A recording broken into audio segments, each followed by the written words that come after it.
but we got you, but we got you, but we got you, but we got you, but we got Smash Bros though. 3, 2, 1, go! What's up? What's up? It's your boy Levelhead back with another Live and Level Gamers podcast. Yeah, this is episode 393. And we are here, the whole crew. Mr. Norris, what's up, bro? Yeah, what's good? Man, I thought you was going to say the whole crew and nothing but the crew. I don't know. It just sounds good in my ear. Fresh off vacation. K-Bum 20, what's up? What's up, man? I done went out there and got me a tan. Ow. Anyway, never stop playing. Don't be a hater. Wait. I didn't even do it. Kawan, what's up, bro? Mia, thanks for stepping in last week, Mia. Yeah, we gotta talk about it. There's a lot that took place this week. We gotta talk about state of play. Wolverine has made an official appearance. We gotta talk about the Tokyo Game Show. I don't have a lot about that, but there's a few things coming out that we want to talk about from the Tokyo Game Show. We also want to talk about these game key cards. What else are we going to talk about, Keith? Oh, Microsoft and the price of that Rogue X Li. Yeah, that's really cheap and affordable. But yeah, man. I plan on getting one. How about you? I'm going to get 2. Yeah, man. I'm getting one for me, my wife, my kids. 3 of them in this house. We going to be Xboxing it up. But welcome to the show. We got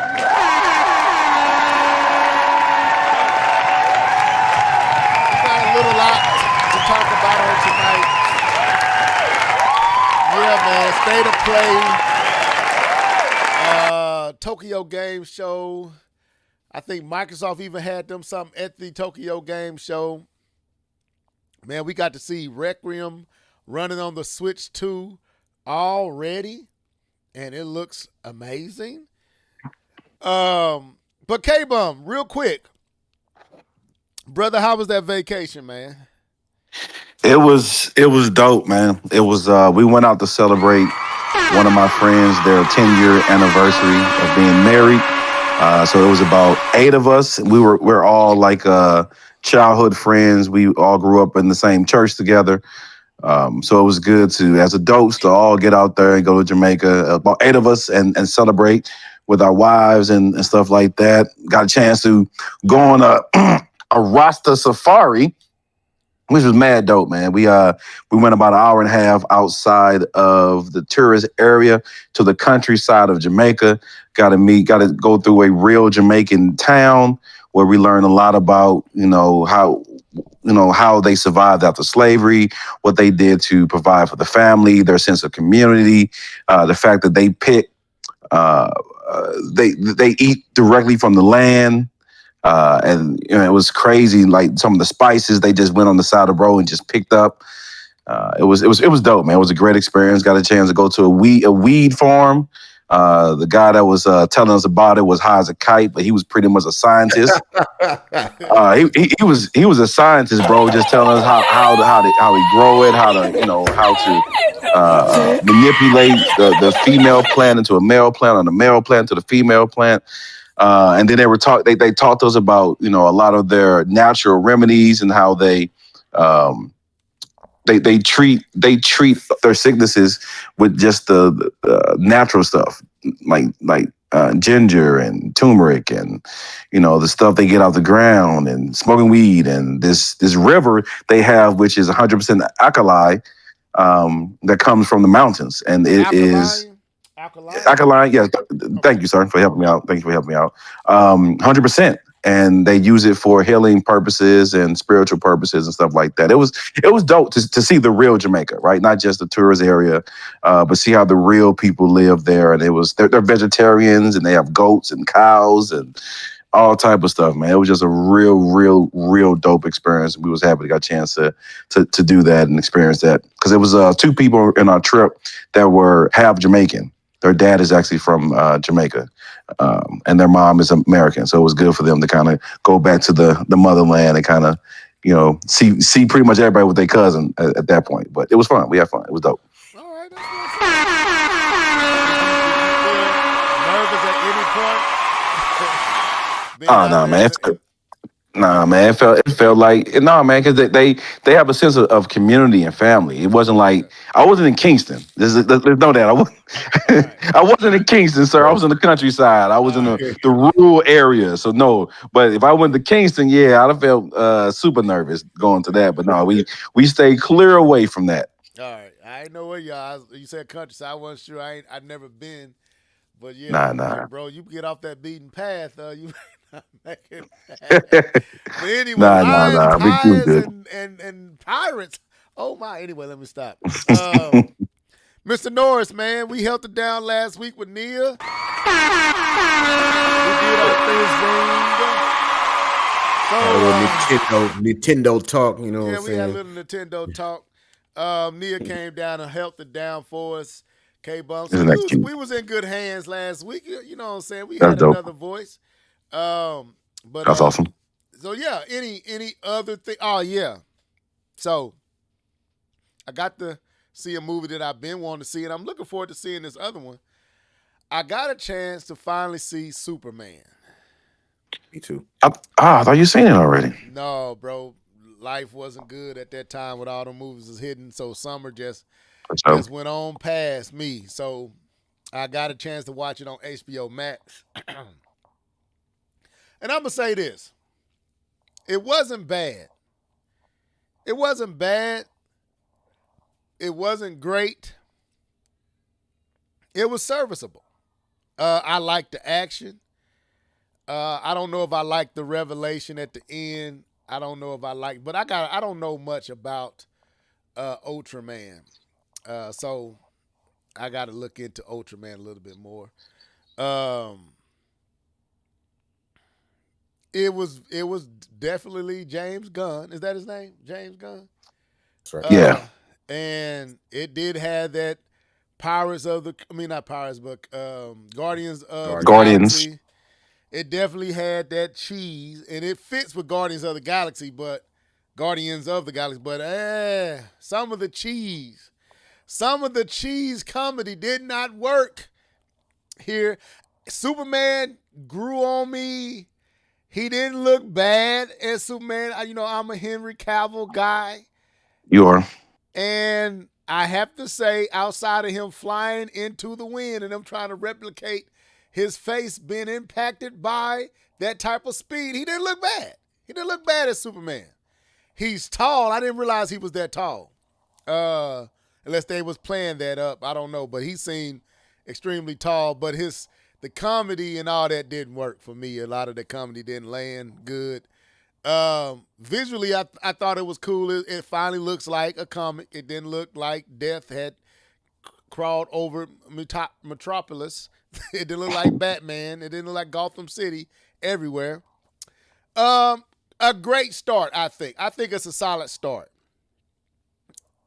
A solid start. I wish Henry was here, but dude was serviceable. I can't get mad at him. The suit grew on me. I wasn't mad. What was the name? The dog. What's his dog name? Crypto. My brain it was late, man. This is my wind down time. I use this to wind down. Crypto got on my nerves, bro. Crypto got on my nerves. Not too much details now, because I ain't seen it now. You haven't seen it? I have not seen it. Well, let me shut up. I am not a Superman fan, brother. I don't like DC. Outside of Batman, I don't watch DC. Well, still, you should have said you hadn't seen it. I would have. I mean, you ain't spoiling anything that I already knew, so it's fine. So, But Yeah, it ain't with that spoiled. I being just said, haven't seen it yet. I would say 2. Maybe this did not feel like a actual Superman movie. This felt like a Super Friends, like Superman adjacent. But overall, I give it about a 3.5. It wasn't bad. Oh, I thought it was out of 10. I'm like, dang. Out of 5. Wait, out of 5. I give Okay. it 5. Okay. Out of 5, Okay. I give it like a 3 point. A 3 Okay. point. If it was a 10, I give it a 7, 7.5, something like that. Got it. Makes sense. Keith, thoughts on that, bro? I would have to give it a 5, man. I'm Okay. sorry. That was too many little. I can't remember everything. Out of 10? Hold on. What? How are we measuring this? Because you guys are going all over the place. I said 3 out of 5. I said 3.5, but then I said if it's 7, if it was 10, I give it a 7.5. Keep saying, I guess 5 if he was doing with 10. Yeah, 5 out of 10, man. There was some things in the movie I was just like, man, he's so inexperienced, or is he experienced? I can't tell. I couldn't tell how long he been Superman. This is a young Superman. This is a young Superman. Okay. Yeah, this is a figuring it out Superman. Because I'm like, brother, we can't. Not the no, it ain't a spoiler. Okay. Just Okay. like, Okay. Thank you. there's some. Okay, if I was to compare it to Goku was very. He's very naive in his character, but when it came to fighting, Goku was like, "Yo, not right here." Yeah. He thought ahead. This dude was like, "We can go right now." Hey, man, you can't do that right here. But anyways, there was some things in the movie that I just wasn't feeling. But definitely, like Level said, definitely had that cheese. The colors popped and all that other stuff. But overall, it was a fun watch just to see how they could pull it off. I do think Superman is one of those difficult characters to like really pull off, man. Not even gonna lie. They could have though. They had everything.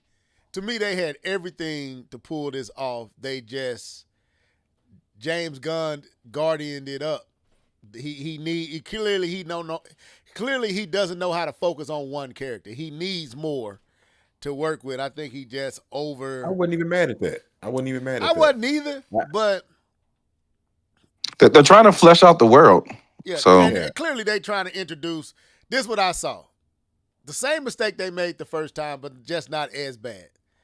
Clearly they trying to get to the Justice League as quickly as possible.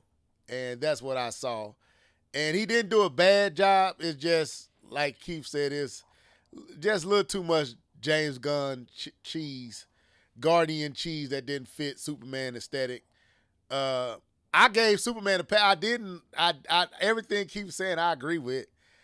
This Superman will make you mad, especially when you come off of the Henry Cavill just dominating Superman. This Superman is gonna really make you upset.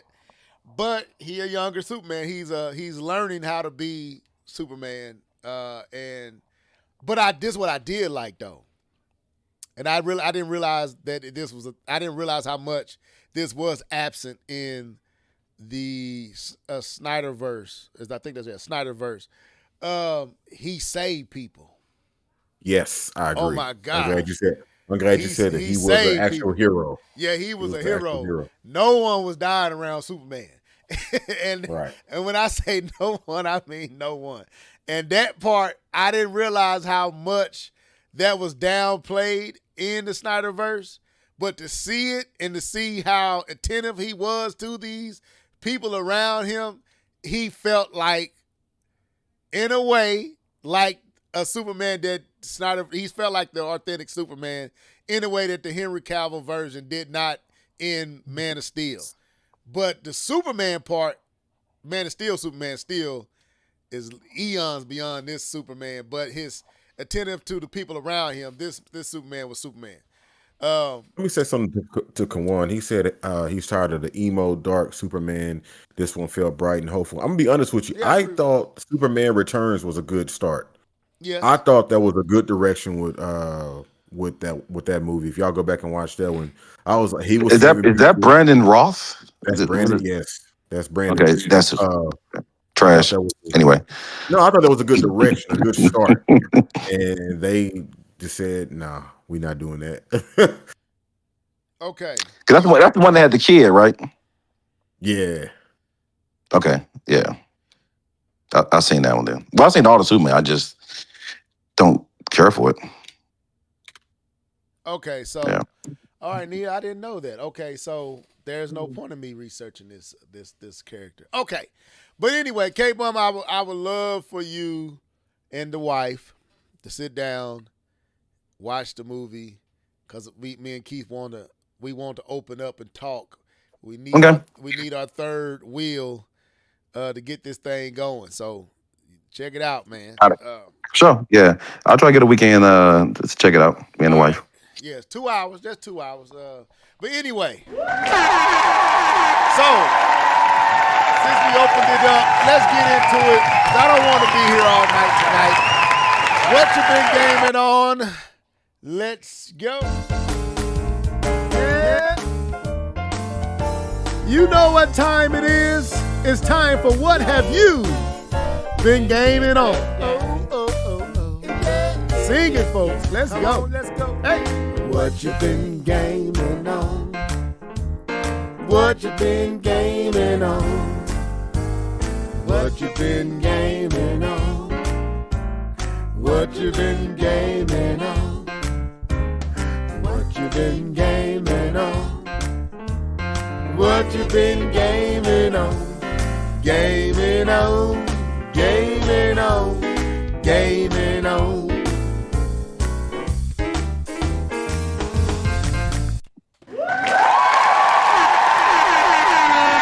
What's up, Fred? 215. Welcome to the show. Comic Book Crunch. I didn't see you jump up in here, bro. What's up? He said 10 out of 10. Wait a minute. Okay. No, I definitely didn't get the Guardian feel. It felt something different. Okay. All right. To each their own. 10 out of 10, though. 10 out of 10? You got to explain that to me, Comic Book. Let me know. Well, your name says it all. You would know. you ain't going by Comic Book Crunch for nothing. So you would know why you give it a 10 out of 10. So share that with me, and I'll read it here live on the cast. So, K-Bum, I'm going to give you the floor. I'm running up here to do something real quick. The floor is yours, bro. What have you been gaming on? I really want to hear this, but go ahead. Okay. So I have been gaming on some of the usuals. The huge that is what I'm messing around with right now, which is NBA 2K. I'll probably spend the most time doing that. Been playing a little bit of Madden. The new season of Rivals came out. Play a little bit of that. And a little bit of, you say what? They got new characters. Yes, actually, Angela is the new character for this season. Angela is the sister of Thor, but she's a newer character. Actually, she's not really from like the '60s or something like that. She's a very newer character who's weirdly actually came from the Spawn universe. It's a very interesting story when you find about that character. So you get a chance to kind of Google that, but Google Angela, which is Thor's sister, and kind of how that all came to be and how she originally was a Spawn character. Very interesting. But yeah, she's a new character. And then at the halfway season mark, they're going to introduce Daredevil. So that's cool. I'm excited about that. So that's what I've been gaming on. But we want to hear a little bit more what I've been gaming on. So I went on a trip, as you guys may know. And we know I have two portable devices. One, my Nintendo Switch 2, and secondly, my PlayStation Portal.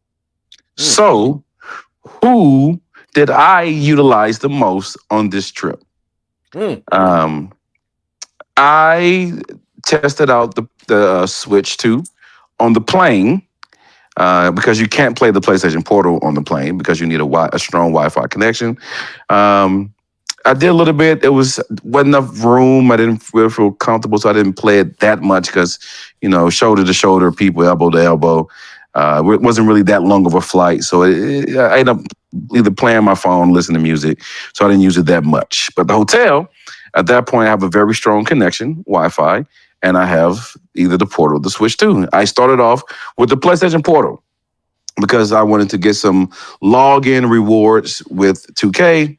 So I Portal had issues making the connection, so that was a little frustrating. But it finally got connected back to my PlayStation at home, and I was able to do a little bit on 2K, but the connection wasn't strong enough for me to continue using it. So I went over to back to the Switch 2. And this is where I actually spend the majority of my gaming time while on vacation. Talk about Uh, Talk so, Wait a minute, let me drop them bombs. What you choose? I mean, I paid $450 for it. I better use it. But this is a situation the Switch was purchased for. The Switch 2 was purchased for. Is when I'm traveling, when I'm going somewhere else, I'm not going to take my PlayStation. I'm not going to bundle that whole system. I needed something portable to still get my gaming habits in. And the Switch 2 was able to work in that instance. I do have to say this, even while traveling and playing it, the Switch 2 compared to the Switch 1 feels like a premium product. It does not, and excuse me if it offends you, it does not feel cheap like the Switch 1. It does not. It feels like a premium product. So that's a good feeling. But I wanted to bring some fresh legs into my Switch 2 experience. Because I knew I wasn't going to have Wi-Fi all the time, I didn't want to play Mario Kart. And I wasn't at the point that I really wanted to play Civ 7. So I purchased Silksong. And I spent the majority of the time when I wasn't with the homies or with the fam or at the beach or at the pool, when I had some downtime, I spent the majority of the downtime playing Silksong on the Switch 2. We tried our And I have to. We tried our You best. said what? We tried our best not to spoil this. They probably- I think I they probably screwed picked up. it up. I screwed up. Keith caught himself. I screwed up, but we didn't know if they caught it or not. Go ahead. I played that. I played it, and many people probably don't know, but I did try the original Hollow Knight. I actually gave up on it because it wasn't my cup of tea. I heard comments from the homies and some of the other people that it's a little bit different than Hollow Knight, and I do have to say it is more combat focused than Hollow Knight. Hollow Knight was very exploration. This is combat focused more than Hollow Knight. But Jesus, Lord have mercy. Where is the difficulty button? Where's the easy button? Because I played the same boss over and over and over and over. I'm like, okay, Silksong. All right. Did I miss a power-up somewhere? Did I miss a special ability somewhere? Because do I have the tools necessary to win this fight? What am I missing? And so you walk around the regular map just nervous that one of these normal characters are going to take you out, and then you get to a higher level where you have like the level with those birds. Good Lord. What is up with those birds? They have erratic flight patterns, so you don't know how high you need to jump or how low because they don't fly in a certain. Oh, come on, man. Yeah, them birds. So yeah, especially the scissor beak birds, we get them.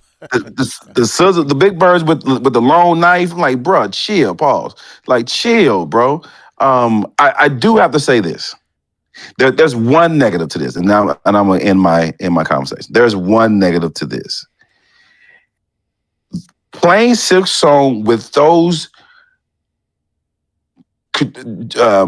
Joy-Cons that come with the PlayStation, the Switch is trash.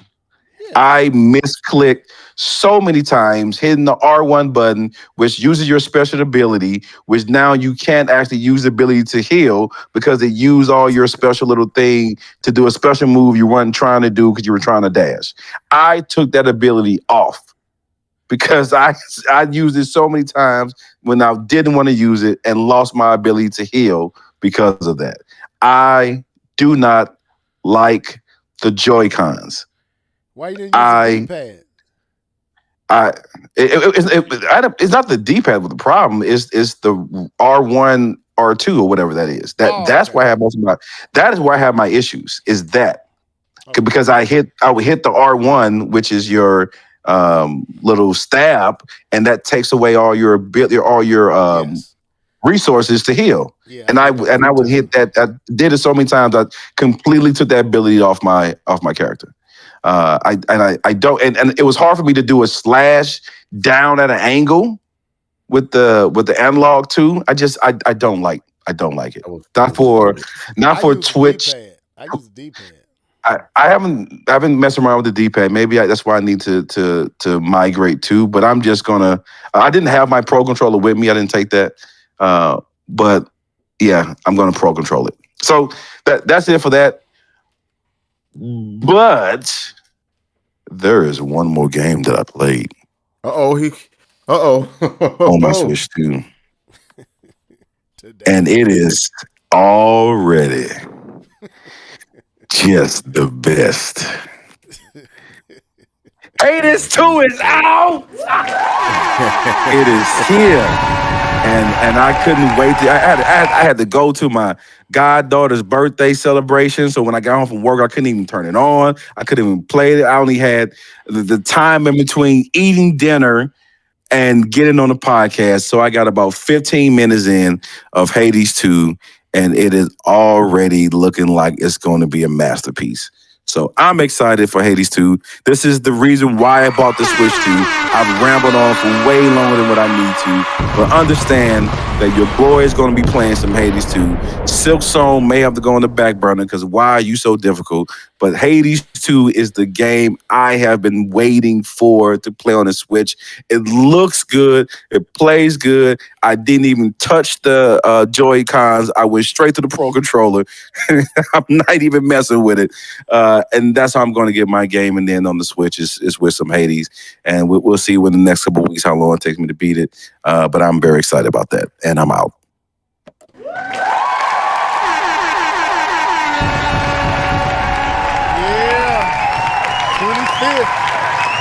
Hades 2.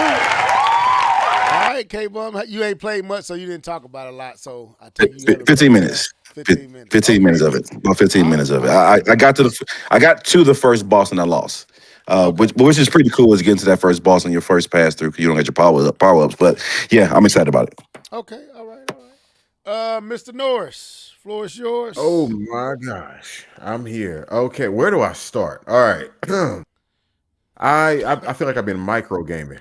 I've been playing a little bit of this, a little bit of that. Let's go to the Xbox Game Pass.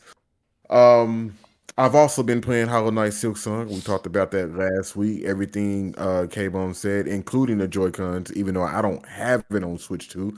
I believe him, and I agree with him 100%. I agree with that message. Funny enough, another game that I played was Hollow Knight. I had that on the Switch, and I was playing it on the Switch 2 with the Joy-Cons, and it was uncomfortable. I immediately took it and put it on. I put it on my TV, and it's not that it's just uncomfortable. It's that game requires you to be focused, or those games require you to be focused. So you don't want to have those miscues when you're jumping and trying to hit an attack, like he was saying with that. When you have that weapon, that diagonal slash is quite difficult, and you can miss a lot.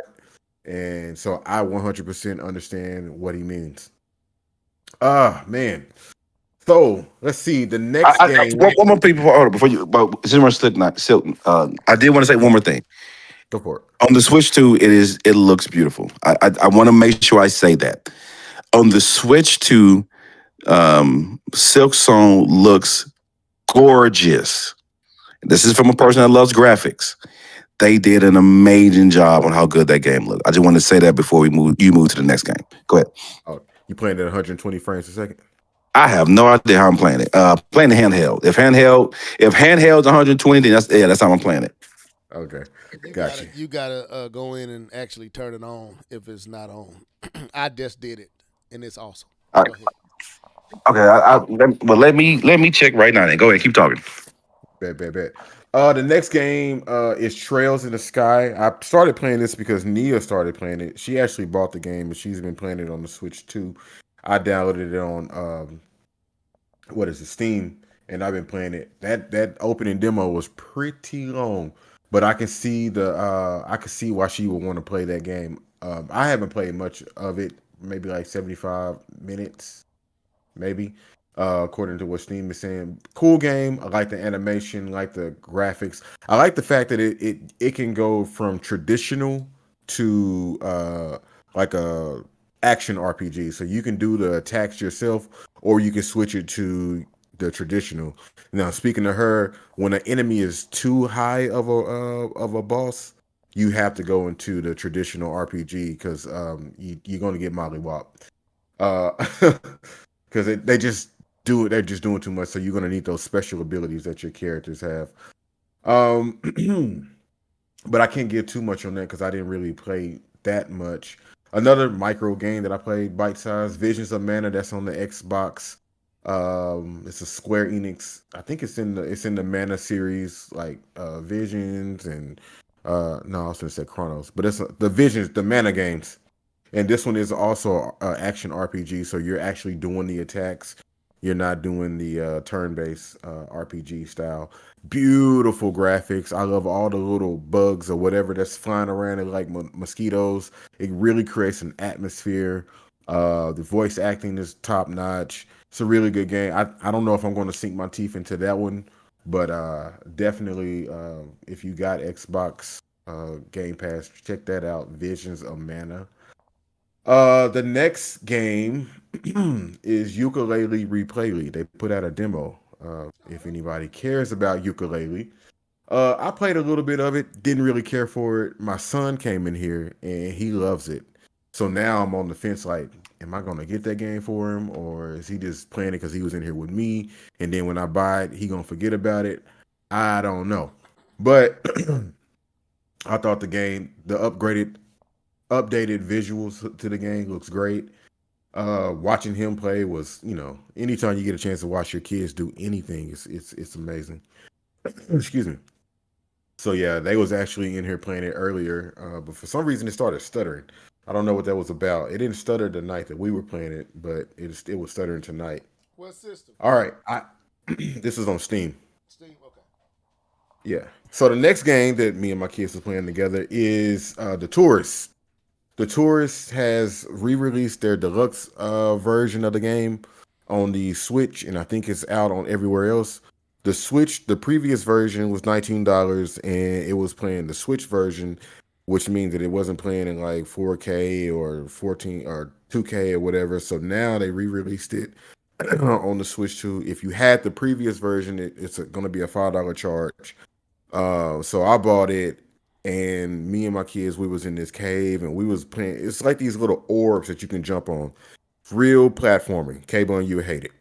So you got to jump on the orbs. You jump on it once. If you jump on it twice, the orbs will explode. And you had to get all the orbs, and they're just suspended in space. There's nothing under them that's going to catch you. So if you make a mistake, you make a mistake. So it was one of them games. It was like, I made a mistake, and we just kept going and going and going. All this happened right before the podcast. But my son, my oldest, actually he got the closest. That was pretty good. He actually got that's like this little hand that opens up, and you got to go in there and get this little block or whatever. And he got it open, but he failed because it's kind of hard to see. You only have such limited space. All right, I'm trying to hurry up because I want to talk about one more game. Oh, I didn't play. Two more games. I didn't play Chronos this time around. Not really. I played like a second of it, but not much. Dark 301. I don't know if he's here. I did play Metal Eden. Okay. That game feels like it feels like it feels like futuristic. What is the game? Doom. It feels like futuristic Doom. Fast paced action shooter. I was loving it. I was running around and it's telling you the things you do. You can do the wall jump in and fast paced action shooting, but you got to get your health back. So it ain't like Call of Duty. You can sit in the corner and recharge. You got to actually go get your health. I don't know if I'm going to really sink my teeth into it, but I will say I understand the appeal. Beautiful graphics. I don't know if that's an indie dev or not, but the game right now is dope. I really enjoy it. Very last game. All right, last game, and this is the one I want to talk about. Me and Nia got a chance to play a game. When did we play that game, Nia? Was it Saturday, Sunday? I don't know when we played it. Uh, Jump Space, formerly known as Jump Ship. It's this on Jump Space. I don't know if it's on the consoles yet. It may be coming to the consoles, but it's on Steam. I think it's $20.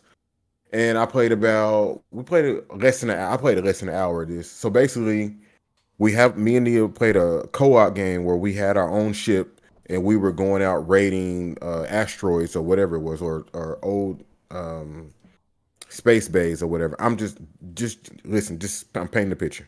So we get a chance to get on the ship. I'll fly to. She let me drop. I'll fly to the place. First, we had a battle, a space battle. He had to survive that. She's sitting in the chair. If you friends with her on Twitter, you'll see her video. She in the chair cooling while I'm over here fighting for our lives. You know what I'm saying? Trying to do barrel rolls in space. She over there just cooling, chilling and stuff. But once you get past, explain how. Okay, you flying. So it's two different things going on at the same time. So she has her gameplay. It's co-op, and then I have my gameplay. I was actually flying the ship. Okay. So she was sitting down in a chair. In you have to sit down in a chair, especially if you're going to do warp speed. They won't let you do warp speed unless all the characters. Well, actually, I don't know. It just said that you had a character that was standing up. So I was like, Nia, I think you need to sit down because it's not going to let me do warp speed. But anyway, so everybody, I think it's like 4-player co-op. So one person can be flying, another person can be doing other parts and doing other things on the ship, right? Okay. So when we got past the space battles, we got out of our ship and we flew in this, like we ziplined rather, to this space station, and we were just there to raid. And there was enemies there. We had to destroy the enemies, and we had to basically raid and bring equipment back to our ship. And I know there was one time that I took like a turret and I took the turret from the space station and I put it on our ship, and then we left and went and did some more missions. I can't wait to get back into the game. Me and her have both been waiting on this game. It was Sunday because I had to my kids had skate practice. But I thought that game, I think this game is gonna be amazing. It's fire. And yeah, it's real fun, man. It's real fun. I hope it's crossplay if it does come to consoles and stuff like that. Everybody can get a chance to play. So it's kind of like, think Helldivers, but not Helldivers. Like you got 4-player co-op, and y'all all have like a specific thing that you could be doing on the ship. You know what I'm saying? You could be outside the ship taking care of damage. Like I know in the tutorial, the ship got damaged. You had to go out there and fix it, and before you could take flight and do some other stuff. And then you got like a hub base that you come back to, and you get other missions and things like that you can do with teammates and stuff. And I think there is a PvP aspect of it, but I don't know if that's like later on in the game, when you get a chance to play against other players. But I wouldn't want to do it right now early on because I feel like we would get destroyed. But later on, when we get more equipment and we get familiar with the game, I think I'll be able to, feel comfortable fighting other players and stuff. But yeah, it's dope. It's dope. Okay. So is Sea of Thieves in space? Yes. But space is better than Sea of Thieves. Oh wow, she literally said I didn't even see Nia say that. I was literally just popped in my head. I was gonna say it. Literally just popped up on here. Oh, okay, yeah. Okay. So let me send these shots out to DJ Fanatic, Dark 301, Paid Enthusiast. Welcome, Chariot Man. Welcome to the show. All right. Let me say this. Nia wrote it in there. She's right. I forgot. It is still early access. So, it showed it on the thing, actually. We're not playing. Okay, and PlayStation and Nintendo don't do no early access. Okay. So Well, it showed it on the thing, so this is Steam. So, okay, this don't look bad, man. Steam, okay, Steam, all right. So I go through mine real quick, man. I've been playing the normals: Madden, WWE, Mario Kart, Star Wars Outlaws, and then I got to Silk Song, and man, been playing through Silk Song a whole lot. Been enjoying that. So that's basically what I've been playing on. Yeah. So, hello. Yeah. All right. Y'all didn't catch that, did y'all? Nope. I didn't. No, what you? Let me go. I was through a it fun in the again. dark 301.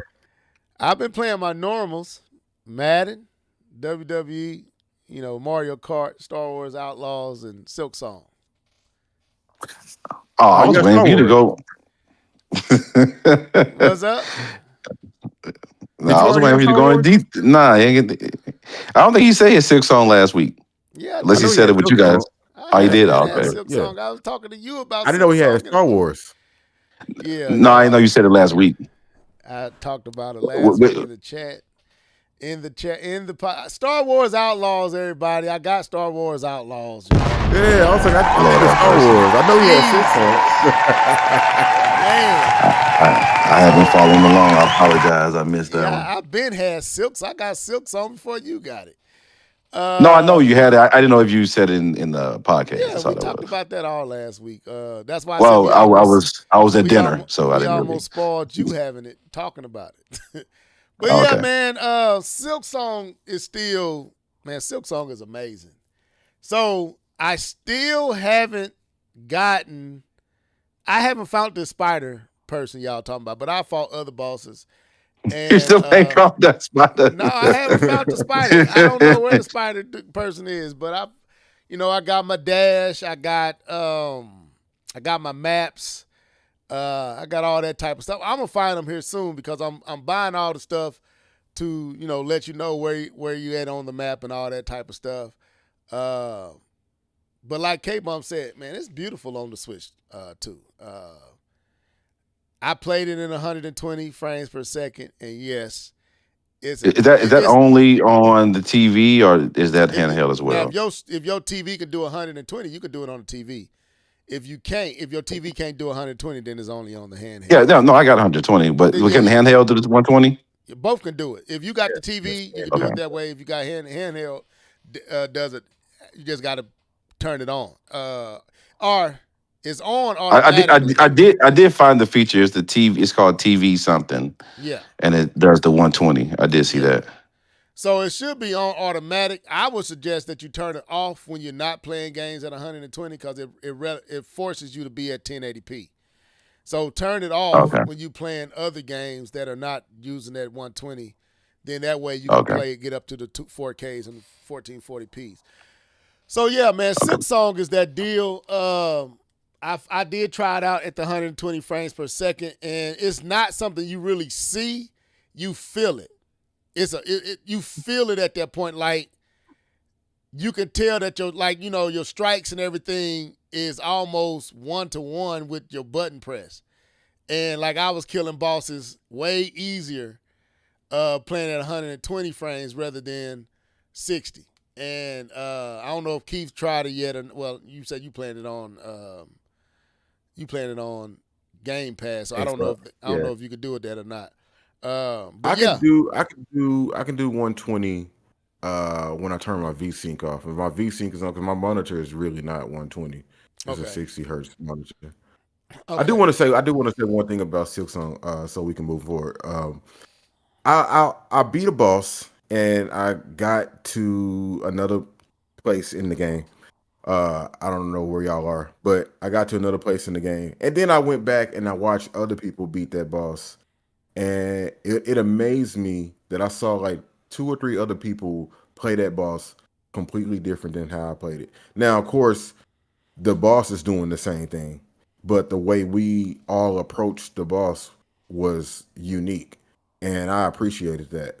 I'm not gonna tell you what I did, but it was just real interesting that game allows you to do that, and I don't think that's something that Metroid allows you, like K-Bone was saying, do I have am I missing an update or something? Metroid's gonna give you the update. But with Silksong, you in there, you in there. You missing it or not, you gotta fight. So Yeah, that's true. Like I said, we kind of talked about that last week. That the freedom in Silksong is a little bit different than Metroid. But the other game I've been playing, like I said, is Star Wars Outlaws on the Switch 2. And so the reason I went on and bought it was I was about to literally pay off my Best Buy card.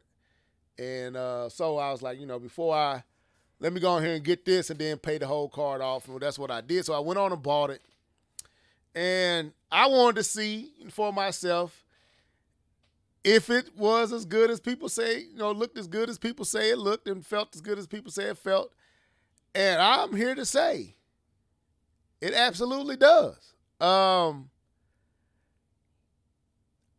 kind of shocked by what I'm seeing here. Now, again, there's aspects of the game that clearly is not beaten at the level of a Xbox Series X and PlayStation 5. The hair still has that kind of funky fuzz especially in the light. And it is 30 frames per second, but I don't know what it is with the Switch 2 and frame rates. I know when I used to play 30 frames per second on the Switch and on PlayStation 4, you felt the 30 frames per second. I don't feel the 30 frames per second. I know it is. I can tell it's not 60, but it doesn't feel 30. It feels, I don't know, it's a little more smooth than what I'm used to 30 frames feeling like. And I kind of looked into it, and I think the DLSS does help out with the smoothness of the frame rates. It's smooth. Clearly, I can tell it's not. Is it frame generation? Maybe. I don't know. I don't know what they're doing, but I can tell it's not 60 because 60 makes things look just that much, I say, tighter, and I don't know. It does something visually for me that makes things look clearer. I know, and I think y'all said smoother. For whatever reason, it comes more. The clarity pops better with 60 to me. But this is really, really. I'm gonna talk about this again when we talk about some other stuff. But this is shocking. Cyberpunk is better than Cyberpunk. It's better than Cyberpunk, and I'm shocked by that. What do you mean better than Cyberpunk? Visually, it's better than Cyberpunk, and Cyberpunk looks amazing on the Switch too, and this looks better than Which one Cyberpunk. y'all go to? But there's aspects that doesn't look as good as Cyberpunk too. But Cyberpunk is not going for what this game is going for. Cyberpunk don't really have any grass and foliage and all that type of stuff, and you got all the neon lights and all that. It has ray tracing. You can tell the lighting is something. It just feels cinematic and movie-like. And what you're seeing right here is the Switch 2. This is the Switch 2 version. And it looks just like, so I kept going back and I kept watching it on, no, it's not 40 because my TV can't do the 40. And I was playing it on the TV. So it's 30, but it's smooth as heck. So Nia may be right. It may be it may be some type of frame generation going on to really carry the load of the frame rate. But this game looks good and it feels good. I played this on the PlayStation 5, the demo. It feels good, man. I don't know what they doing. I don't know what type of magic they popping with, but they doing it. Now the grass still looks kind of skimpy to me, and texturally it looks kind of skimpy at times when you're out there. You could tell that it's not as smooth. But other than that, when you in the city and you running around, it looks really, really good, man. I mean, the lighting, the shadows, the fog, the foliage, everything just looks impressive. And I'm like, man, like I don't feel like I'm missing anything, but I would say that clarity that I know I'll be getting with the PlayStation 5. And that'll probably be the only thing I can still say I'm clearly missing that pop like the PlayStation 5 and the Xbox Series X or PC can give you. But this downgrade is beyond serviceable. It's pretty darn good. So yeah, I went on and bought it, and it wasn't that. It was only $59.99. I got the game key card. So it's not. I got the game key card. This is my first game key card. Vigilante. I bought that game key card. Anti-consumer. Yeah, I did it. So yeah. Anyway, so yeah, I'm enjoying it, man. It's not Star Wars. This is what it feels like, K-Bump. It feels like Uncharted or what's her name? Tomb Raider, the rebooted Tomb Raider with Star Wars in a Star Wars game. That's what it feels like. It feels like take Tomb Raider and put Tomb Raider with Star Wars lure around it. That's what it feels like. It doesn't feel like a Star Wars game. Not yet. But you have, it's connected to the Star Wars world, but it's like you playing Nathan Drake or Lara Croft in a Star Wars universe. That's what it feels like. The shooting is tight. I'm enjoying it, man. I'm enjoying it. I just got off the first planet. Now I'm trying to pick my syndicate that I'm going to be with, and I'm breaking in. So anyway, there you go. Not Chairman, but Dark 301 said Outlaws has really even frame pacing on Switch 2. Yeah. That's why the 30 frames feels or looks so nice. Ubisoft did a great job. Absolutely. So, yeah, I was gonna say something about that real quick. Yes. Yeah, frame pacing or frame time. I looked this up. Frame time directly affects visual smoothing. Consistent, predictable frame times result in smooth experience, while inconsistent frame times or frame spikes cause choppiness, judder, and even if the average frame rate seems high, like if it's 30 all the way across the board, but there's spikes in between, it's gonna give you that judder. You know what I'm saying? So frame time measures the time between frames, and a consistent interval, such as a 16.7 millisecond for 60 frames a second, is crucial for seamless motion. So, yeah, he's right on the money. I was gonna say that though, but yeah, it's the frame time. Your buddies over there at Digital Foundry talk about that all the time. You'll see your friends, your buddies. They'll have Alex. They have the frame per seconds up there, but then pay attention to that frame pacing in the corner. Okay. All right, but anyway. Too much praise. Thank you, Dark 301, for all that information. But yeah, I'm enjoying it. I have more for you. I didn't get a chance to play Hogwarts Legacy. Plan on jumping back on that as well. But anyway, let's get into these topics. So, where do we want to start? It's a lot. So we're not going to be able to hit everything outright. We're going to have to touch on stuff and just go through it real quick. We already pushing an hour. So we got about an hour and I'll give us an hour. I have an idea. I think we can quickly just say one thing. Doug Bowser retiring. We don't have to go too in depth with that, but we could just, in case anybody missed it. Yeah, Doug Bowser is a lady. The first female president of Nintendo of America is coming, and the dude that was in Japan is now becoming the CEO. So was Saruto or something like that. But anyway, I feel like we never really did. We even feel Doug. Doug kind of been absent for this decade. Yeah. I don't feel like we felt like Reggie. You felt Reggie. You seen Reggie. You heard Reggie. Reggie felt very much a part of your experience. Doug kind of was just there. I don't feel like I'm not gonna miss him because I don't feel no connection to him. I agree. I never felt like he was really a part of it. I feel like he was just someone to take the mantle until Devin Pritchard, the lady that's coming now, somebody who's really going to be invested, somebody who's going to be on the stage, be in the like he was never in any Nintendo Direct. Not saying he has to be, but Well, he is that's a miss. It's a missed opportunity when your name is Bowser and uh, you're yeah, not putting in that work in directs Yeah, he wasn't or getting on credit. stage or whatever, and that's a missed opportunity. At it least put really the is. suit on or something. Like you just Thank you, too close to the source material. thank you, K Bum, because I agree with you. That's why I said he didn't feel a part. He felt absent. He felt like we made fun of his name because he was just so perfect, Doug Bowser, but he had no presence. He had no, I'm here, I'm taking names, I'm making, no, he just felt like he kind of just was there, just absent. I don't have no memory of him that I can say, wow, Doug, not one.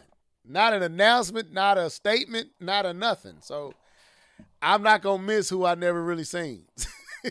So, but he did lead one of the greatest eras of Nintendo. He oversaw that in America with the Switch. So you got to give him some credit as the president of over the Switch. Over that time. So I don't want to just poo poo his decade, but he was definitely behind the scene. So yeah, man, yeah. So shouts out to Doug. All right, so real quick, let's get it in on this. So State of Play took place this week. We not touching all these games. We not doing it. Just letting y'all know now.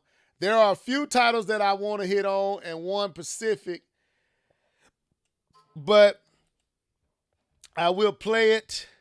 But we got to go through it. So how did y'all feel? This one right here. How did y'all feel about this State of Play? Don't be the first one to jump in now. Well, I thought he was very opinionated about it, so I thought he was gonna jump in and say what he got to say. But I'll go ahead and say something. I I, want Yeah, y'all to I, be I, positive. Go be wait, K positive. Bub. Keith, get on in here, Mr. Meh. Tell us how you felt. No, I wanted y'all to lead with positivity. No, I sir. You got it. Talk that talk. Keith lead said you was talking all positive. talk that talk. Oh, brother, you gotta coordinate. I thought it was mid. I thought this was a mid State of Play, based on what I saw. I honestly, and I know everybody in the chat is going to disagree with me, and that is perfectly fine. I am an outsider here. The only game that I really cared about was Wolverine. I know everybody saw the first game. How you say it? Soros. I know everybody saw that game and they were like, "Oh, this looks amazing," but it's a roguelite. is Um, is it roguelite? I know it's bullet hell. I know it's that type of game, No, it's right? supposed to be. If it's anything like Returnals, it is roguelike. It's roguelite. Okay. yeah, I think they said that the stage is They like never the do same. something. Yeah. Yeah, then So it's roguelite. Yeah. if it's roguelike, that's not for me. That's the only reason. And that's one of the reasons. Like, I tried Returnal. I have it. I bought it with my own money on PC just to say I gave it a shot. I thought I could handle it. I couldn't handle it. I just don't like the roguelike type games. As far as, and I had to talk about Returnal, as far as the game goes, the controls are tight, the firing is tight. I never felt like I wasn't in control. So I know Soros has a good foundation. But because of Returnal, it was just mid to me. Man, Um I do want to say Zero Paradise was kind of interesting. Um, Believe it or not, I thought that was pretty interesting. A little spy, a Disco Elysium type game. A little spy game. But other than that, yeah, man, I just didn't care for anything else. I know y'all gonna talk about Crimson Desert. Go for it. Absolutely. Go jeez, for it. you coming here and with worse Listen, attitude That's why I than me said with go on, go Nintendo first, bro. Direct. Go on, go listen. first, No, no, no, Jeez. no, man. no. Go on, go Because first. because what they showing in the direct, I don't know anything about it. All the information that I learned about this game was level sending stuff, and then I was also looking up stuff that wasn't shown in that video, so I wouldn't know that. I wouldn't think to like when I saw the game, I wouldn't think like, oh, let me go look this up based on what they shown. And based on the fact that the developers also made Black Desert, I was thinking that this was an MMO. I was wrong. I looked at the game and it does look good. I'm still not interested. It's just too many games and I don't want to insert this one. Like I wouldn't give it a fair shot. So there it is. But Wolverine looked good. Um very Spider-Man. Let me stop. No, Wolverine looked good. I thought the graphics looked good. I thought the gore. Oh my god! And I'm glad the lady brought that up. Well, both the lady and the gentleman, they brought it up that the gore, and they were allowed to do that, and they were happy about that. Because in the comics, Wolverine's he ain't going it. Not comics, excuse me, the cartoon stuff like that. He ain't going that hard. He does go that hard in the comics. Excuse me. Oh, he goes hard in the comments, Yeah, boy. he go hard in the comics, but being able to do that in the game, that's going to be extremely fun, and I can't wait to play that. Just like I can't wait to play Ghost of Yote on PC. Okay. All I'm right. falling. I'm gonna fall back. All right, K-Bum, let's go, sir. How did you feel about this state of play? Weirdly, I enjoyed it. I didn't feel sleepy. I didn't fall asleep. I wasn't tired. I didn't watch it all in one sitting because I had stuff to do and stuff was going on. But I did get a chance to watch it, to pay attention. I got a chance to check out some of the videos, some of the games. Uh, they even had their little what's that? The Japanese segment where everything was Japanese for like 15 minutes, uh, 15, 20 minutes. But no, it was good. I thought it was a good direct. It's the best direct I've seen in a while. If you're directly asking my opinion, I have some issues with it, and I maybe we'll talk a little bit about that as we go a little bit further. But I thought it was a good one. I thought they leaned into. I Really quickly, I liked it because they leaned into what makes PlayStation games great. The story-driven gameplay. A lot of games were story-driven, and you had the mystery of what these games were for a lot of those games, and the trailers were good enough to kind of leave you wanting to learn more about it without giving too much away. I thought they did a great job with all of the videos they showed, and I thought some of the time when they stopped to explain, it was just short enough to explain. They did make me read though. I didn't like that. Felt like Nintendo. Felt like Nintendo. They made me read. But other than that, I thought it was pretty good direct. Like I said, the first direct I've liked in a long time. Yeah, I would Thank say you, it was. brother, for pointing It, out the reading. Thank you, brother. I would say yeah, it was solid. It wasn't great, but it definitely wasn't man. It was solid. I was here for what they showed. I enjoyed a lot of what they showed. I thought was nice. Like this game right here, Soros looks dope to me. And I It know looks it's it looks mad though. yeah, it looks dope in a way that Returnals didn't. And I was going to get Returnals, but the roguelike and the price. That's when Sony went to the $69.99 model, and I was like, man, I got to pick and choose what I'm gonna get right now. So I never got around to picking up Returnals. I wasn't willing to spend that money, and it seemed like that game stayed evergreen because it never went down. So I never caught it on sale. That's the only reason I never tried it. This looks more grounded than Returnals, so I may give it a shot. I may not, but what I'm seeing looks dope to me. It visually it looks pleasing.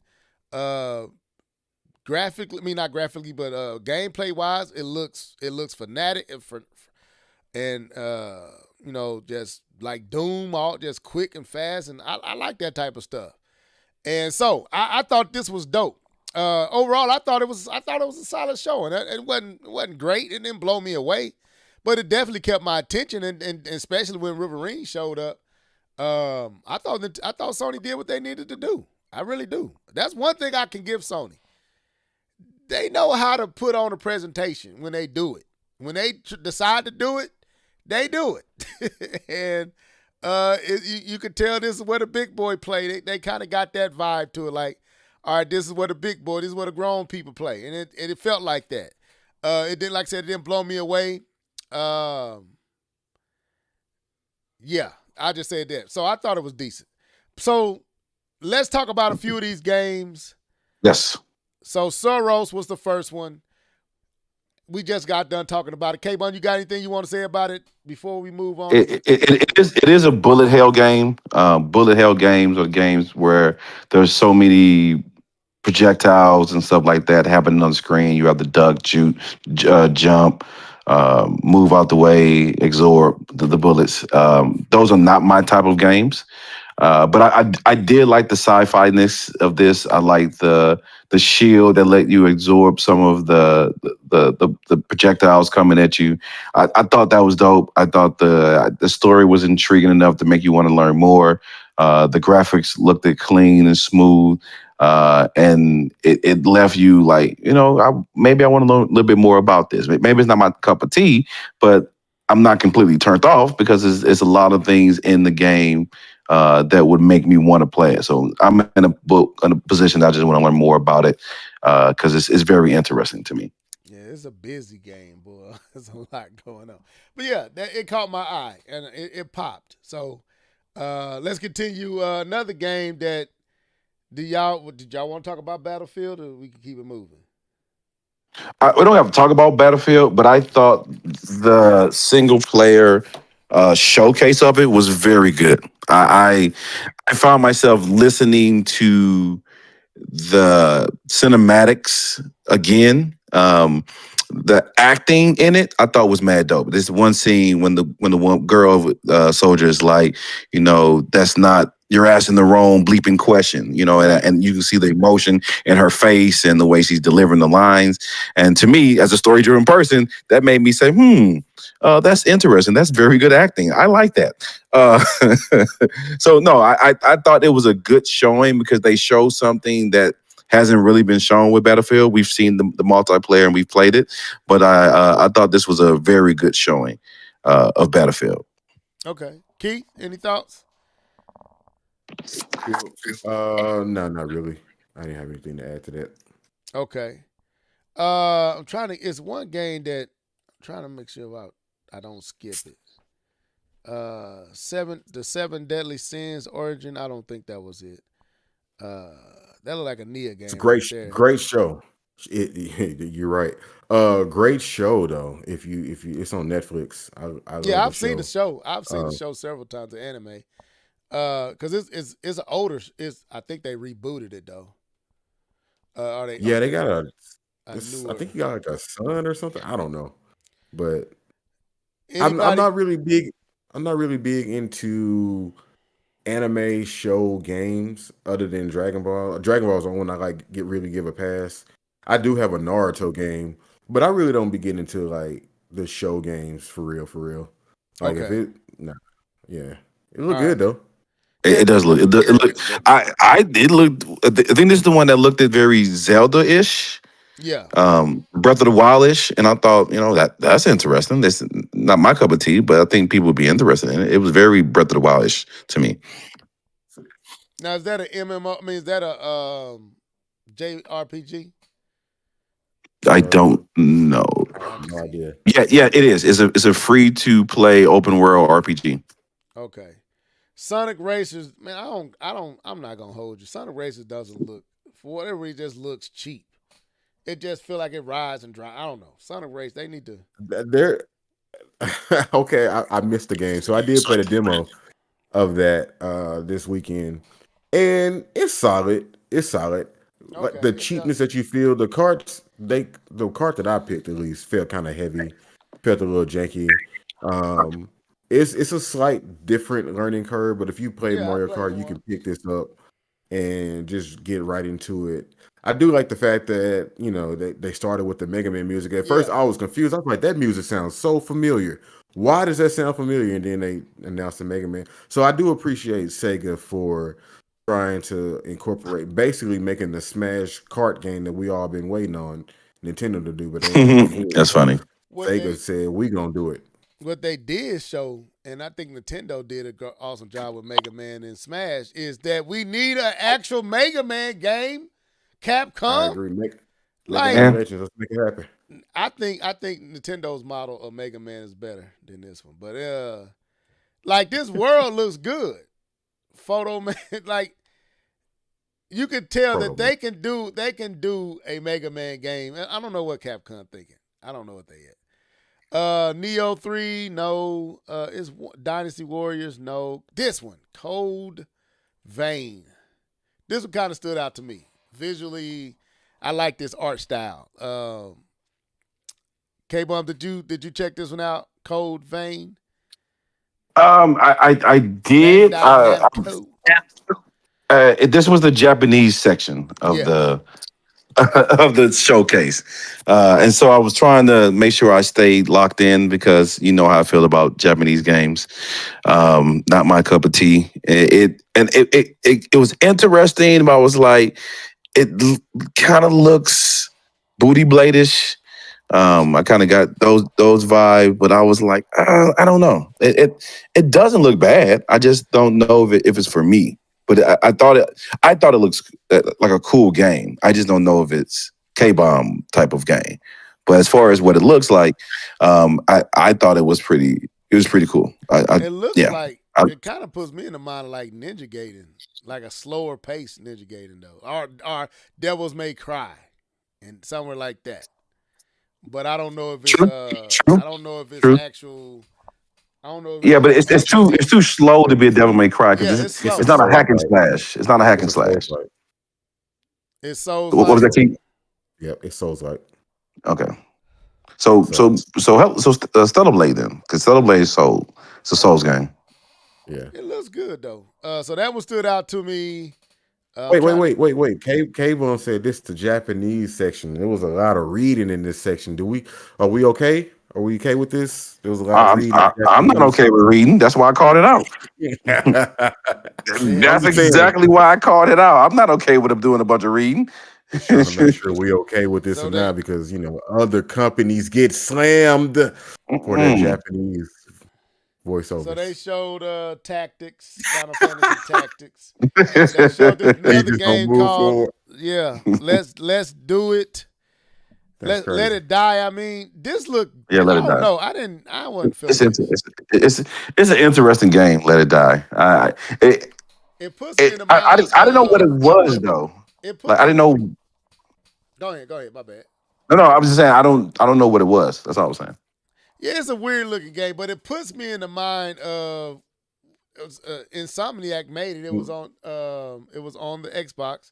Sunset Overdrive. It kind of puts me in the mind of that. I don't never know why I can't never remember that title of that game. But Sunset Overdrive in some aspects, but not all. It looks weird. To me, it looks more like a Sudoku 51 game. Is what it feels like to me. Suda. Yeah, Suda. A Suda 51 game is what it looks like. It looks like to me. Well, it's from Grasshopper. So I don't know what that is. I don't know how it works, Grasshopper, Suda 51, but I know they work together a lot. So okay. So the vibe that you're getting I think that's spot on. Got it. Yeah, I don't know that. It was weird. They had this one too, man. That was an interesting looking game. It was a side scroller. What was this game called? Chrono Script, The Endless End. I like that title. The Endless End. Was that the book one? Yes. Yeah. Nah, I zoned out on that one. That it looks interesting.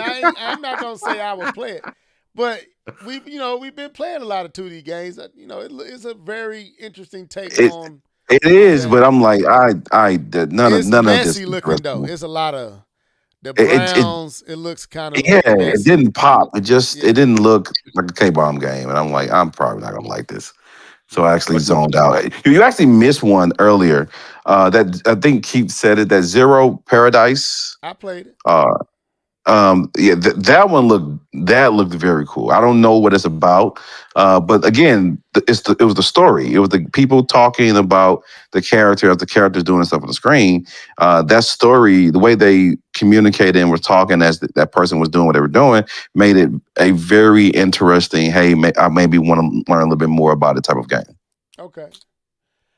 Yeah, it looked. I missed that one because I stepped out when that one was playing, so I did miss it when it.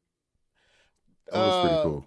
Crimson Desert looks amazing. I don't know what Keith Fall was back. talking about. I don't know I'm gonna fall what back. I've been showing this game. I actually caught on winning this game about a year ago. I thought it was fake. I didn't think it was real. I thought it was like some fake, what they call those Kickstarter type situations. And they was playing the game. And I was like, man, what game is this? It kind of started off like Black Myth Wong did. Like Yeah. you didn't know if it was real or fake or that was You know, something. real fake. Yeah, it Yep. just kind of started off the same way. And this game looks dope to me. It got like Witcher, Zelda. It also reminds me of Lord of the Rings, the Mordor. What's the name of that game? Shadow of Mordor. Shadow of Mordor. Like I beat that game. This could put me in the mind of that a little bit. I'm here for this. This game looks interesting. The storyline looks interesting. Got a lot of fantasy in it. Yeah. So what you think about this, K-Bun? I saw this. I know Lev don't want to believe it, but I saw it. I saw a while ago too, and I saw it. I saw the comeback. They were talking about the comeback of this game, and it looked absolutely unique and spectacular. The way that the combat system actually works, and so just seeing it again, I think it looks dope. It. I definitely heard them talk about Witcher 3 vibes and stuff like that when they showcased it. But it looked unique enough to stand on his own two legs. And so I am interested in this. I still have Black Myth that I have not finished. So if this is a Souls game, it's probably not a purchase for me or a rental for me. But if it's just an actual adventure, then yeah, I can see myself getting into it. So I see Nia said the fact that Crimson Desert is made by the Black Desert people, I am cautious. And Darkwing says, I agree, Nia. I personally think the hate that game got for Samus. He talking about Metroid. He talking about Metro. Okay. But anyway, Keith, you got anything to add to this, or we can move on to what we really wanted to talk about? Okay, so he don't have nothing to say. No, you didn't give me. You were still talking. I was waiting for you to. Go ahead. I didn't know. I didn't know if I should just talk over you. You know, so I don't want to be rude. Listen, I don't think the game looks bad. I just don't feel like investing. Okay. When I was telling you in the chat, I was like, I hope this is your Witcher, meaning that I hope this is the game that gets you like, yo, this is the one. For me, that was Witcher. And I'm going to play Witcher 4. I'm going to make the space for Witcher 4. I don't want to make the space for Crimson Desert. I'm not saying the game looks bad. I just don't feel like it. I don't want to. I feel like it's going to be I'm not Witcher saying I'm going to get it. I'm just saying it looks interesting. That's all I'm saying. Witcher was a task. And my lifestyle ain't like that no more. But Yeah. Witcher was a task, man. And like trying to sink your teeth into another game like that, I don't know.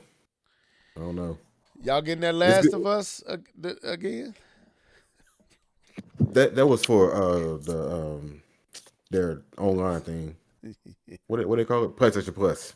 Yeah. He's being a hater. I thought hey man, I'm just saying they love Last of Us. So Gran Turismo. I will never play that game again. Gran Turismo. Did you beat it yet, K-Ball? Yeah, I beat it. I told you I beat it. Okay. But I'll never play that game again. All right, so let's skip past because we got other stuff to get to.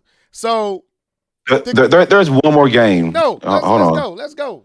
No, because I talk about this game all the time on the other system, and me and Keith have bonded over this game that we've never really played. I still Flight think. Simulator. I think it's a beautiful looking game. If I can get it free on the PlayStation Plus, I will absolutely play it. But I am not paying actual dollar bills for that game. But I still think it's mad hilarious that they have kept the title Microsoft Flight Simulator on a Sony system. I think that's hilarious. I think that needs to be called out. But I'll definitely play this whenever this is either on deeply set on sale or free to experience on the PlayStation Plus. The fact Played that it, they bro. showed it on the PlayStation before they showed it on their own show. No, it's already out. It's already out. Oh, I it's played already it. out? I Okay. played it on this. Yeah, Okay. it's a massive install, and it lives up to its name. It is a simulator. Yep. Do not go out and purchase this game. I'm telling you right now. Don't go out and purchase this game. Think you finna just go out here and fly like Fly like an eagle, seagull. This is not pilot wings. This is a simulator. You have to worry about drag. You have to worry about how much power. It is a sim. All this stuff that looks cool, but you got to learn how to do it. And some people want to invest, and I think K-Bone would invest. But yeah, I would love to travel other places and go other countries and see the site and actually revisit some of the places that I went to in my travels. I think that's mad dope, but I'm not spending the money on it because, like you said, it's a simulator. But I will play it. Like if I can find it for sale, if I can find it for free on PlayStation Plus, I will absolutely play this game. All right. Let's get to it. We all came here for this one. So I saw K-Bum putting in the chat. He kept on saying Riverine. I'm like, why is this dude saying Riverine? They not gonna show Riverine. And they show Riverine. So it looks good. It looks real good. It's gory. Like I don't think I'm gonna be able to have my kids in the front at all playing this game. Keith, since you've been quiet a little bit, what you think? This is Spider-Man with claws. No, I'm just playing. No, this is what we've been waiting on for like a long time with these At least directs. 3-4 years. Yeah, we've been waiting on them to talk about it, and of course, if everybody remembers that massive leak. Massive. I cannot stand people who do that. Like, I gotta find out. Just wait until they tell you. Like, my energy doesn't change just because it's PlayStation. I want to know what they're gonna tell me. But no, I thought this looked good. I love the gore. I love the craze look you just saw right there with his face. Logan being Logan. I can't wait when they actually, put the camera behind him and give us a little bit more so we can see how the actual gameplay is going to be. I'm also curious to see how they're going to handle his regeneration abilities. True. I'm very curious about that. But other than that, man, it's Insomniac. I think they've proven themselves with 3 Fire Over and over and over again. And I think they've proven themselves so much to the point where it's like I don't really even need a review when this game comes out. That's how I know. That's how much I trust them with this title. Don't forget Ratchet and Clank. Same people. Yes, Ratchet and Clank. They've proven themselves. So I think, and I know that they're gonna do justice to the lore. But yeah, I just and I love the fact that he's not tall. We all love Hugh Jackman. You know what I'm saying? He was 6'1". He's our guy, but I love the fact that he's not tall. He's fighting. He's scrappy. He's by any means necessary. I'm going to get the job done. I'm not pretty. This ain't a pretty fight. We doing this, so I just can't wait to see more of the actual gameplay. But other than this, the trailer, I love the suit. I love the fact that they had the yellow suit, the Wolverine suit. I thought it was dope. This is the game that I've been waiting on. You know what I'm saying? So I think the brown suit may have worked better for some of the action scenes, but yeah, I do like that. I wouldn't doubt that that's in the game. Yeah. The way they do Spider-Man is definitely in the game. Yeah. Oh, I do want to touch on Omega Red and what's the girl name? Mystique. I love the fact. So they're gonna go. They're gonna do it. That's just. I'm pretty sure that's just a few. Yeah, I mean, you can't have this game without Sabretooth. So right. I don't think that's really possible. I think you got to have Sabretooth. They even showed the Sentinel as well. Oh yeah, they did. They did so that. Go ahead, K-Bomb. The floor is yours. Give me your thoughts, man. I'm so So, don't know how you do well, can't talk today. Stealth with Wolverine. So I'm interested to see how the gameplay loops work with this character because he's kind of one note on the way that he fights. It's not like he has projectiles like Spider-Man, or he fights in the shadows like a Batman. He's just gonna run in your face and stab you. So I'm interested to see how that gameplay loop actually works and how they make it dynamic with this type of character. I know the story is going to be dope. Is the actor? I already like him. I like his voice. I like that they're allowing them to do violence and be very gory. And I mean, they're going all the way. I mean, when he stabbed that man in the head and lifting him up, you're going pretty far. So I'm excited about that. I think that's dope. I trust Insomniac. They have not let me down. They've been quiet and been cooking ever since that leak and really hasn't said anything. They've been in the kitchen and they've released this trailer and some more commentary about it. I'm ready to see even more in the spring of 2026. Take your time, make the game right. We don't need multiplayer. Please don't. Just release us a awesome Wolverine with a great story, with the plethora of characters that he's interacted with in his career. I do have to say, I don't know if you guys know, but this is one of the comic books I collected when I was in my collecting comic book days, which was Wolverine Origins. It is when it takes place after kind of the House of M thing, where Wolverine gets his memory back, and he's kind of going back through his life now with memories and kind of revisiting places in his life, and that's when he find out he has a son, Daken, whatever. And so it was a very interesting book. I collected a lot of copies of that. I was really into it during that time. And so this is a very character that's very close to me, that I enjoy, that I like, that I've always been a fan of. So I'm very interested, and I'm on board with whatever they're going to do with this character. And I think what they've shown us already is enough to make you want to see more and hear more. I agree with everything you guys said. One thing that stood out to me was they didn't go for overly muscular Wolverine. That is true. That stood out to me. Like, he looked normal. He looked average. He didn't look like anything fearsome, but at the same time, at first I was like, dang, do I want more muscle? Do I want the beefier, more ripped up? Then I thought about it, I was like, no, he actually looks right. Now, if this is more comic book style, like, animated, then yeah, I would want that beefier Wolverine.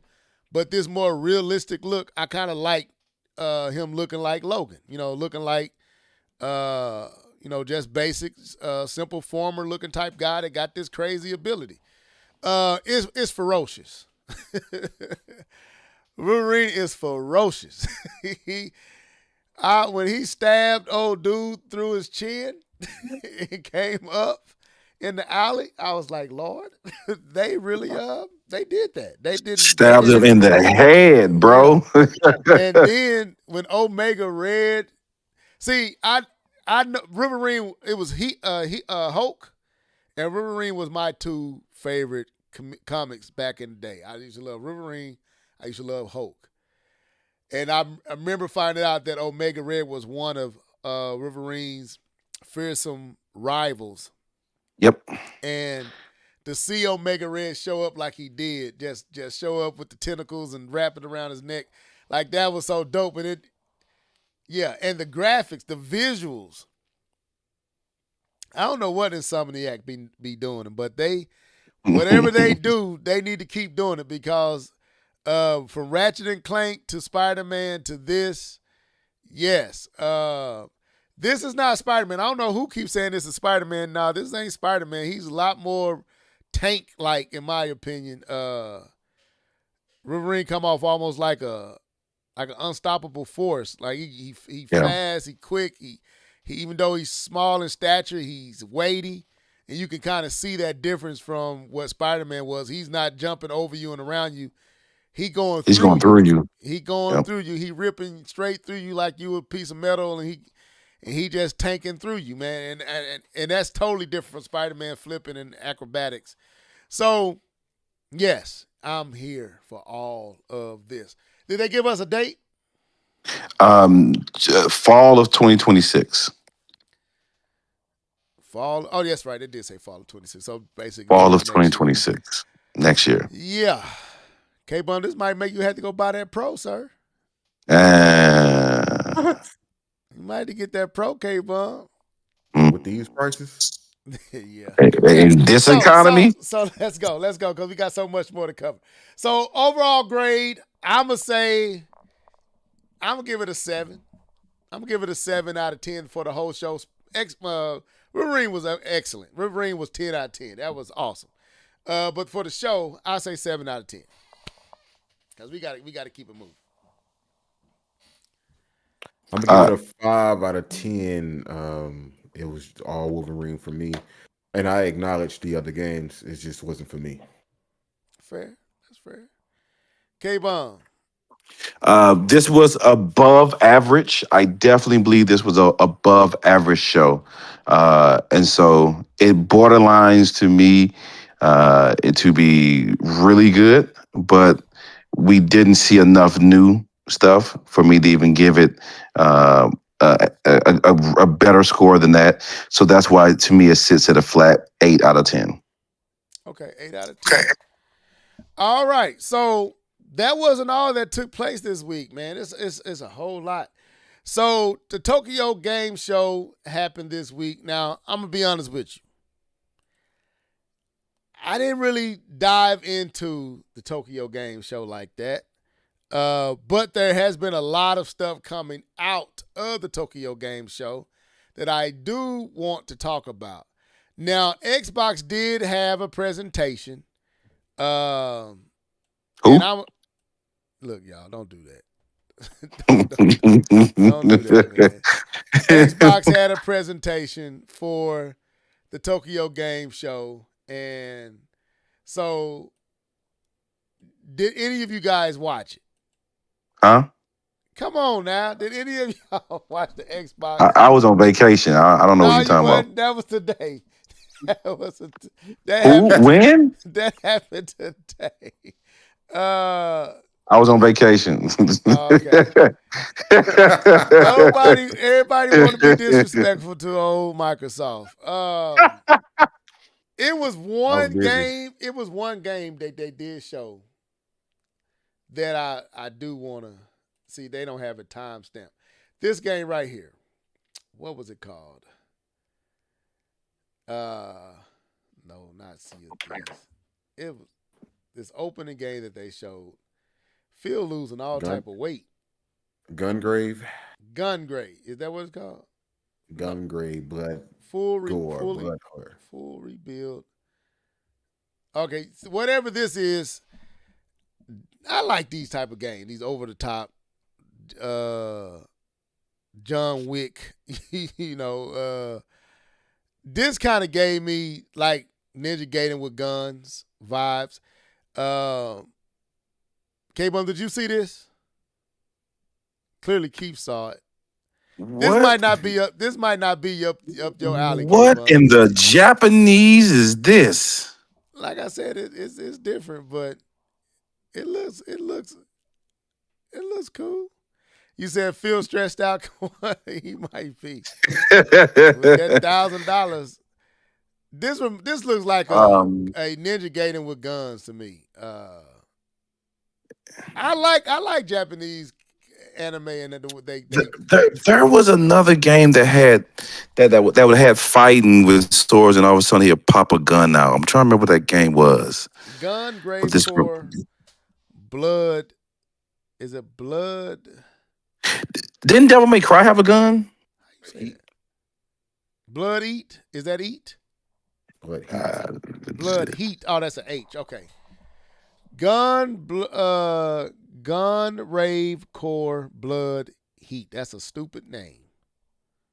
That is a dumb name. But anyway, Is this Full Gore? What is this? Oh no. Double Dragon. You know I'm a Double Dragon fanatic, but a lot of what they showed we already seen. That's what was problematic with this. They didn't show anything new for real, for real. That's why it was in Tokyo. Tough. They showed Well, it makes sense why this game would be shown. Okay, that makes sense. It's tough. indicating. It makes sense. What else did they show? So anyway, is there anything at the Tokyo Game Show that y'all want to talk about? I didn't even know until you brought it up that it was even a thing.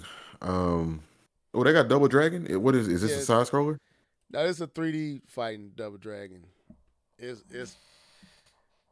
I've been keeping up with it. I don't know, man. I don't know. I'm a Double Dragon fanatic, but even this looks a little too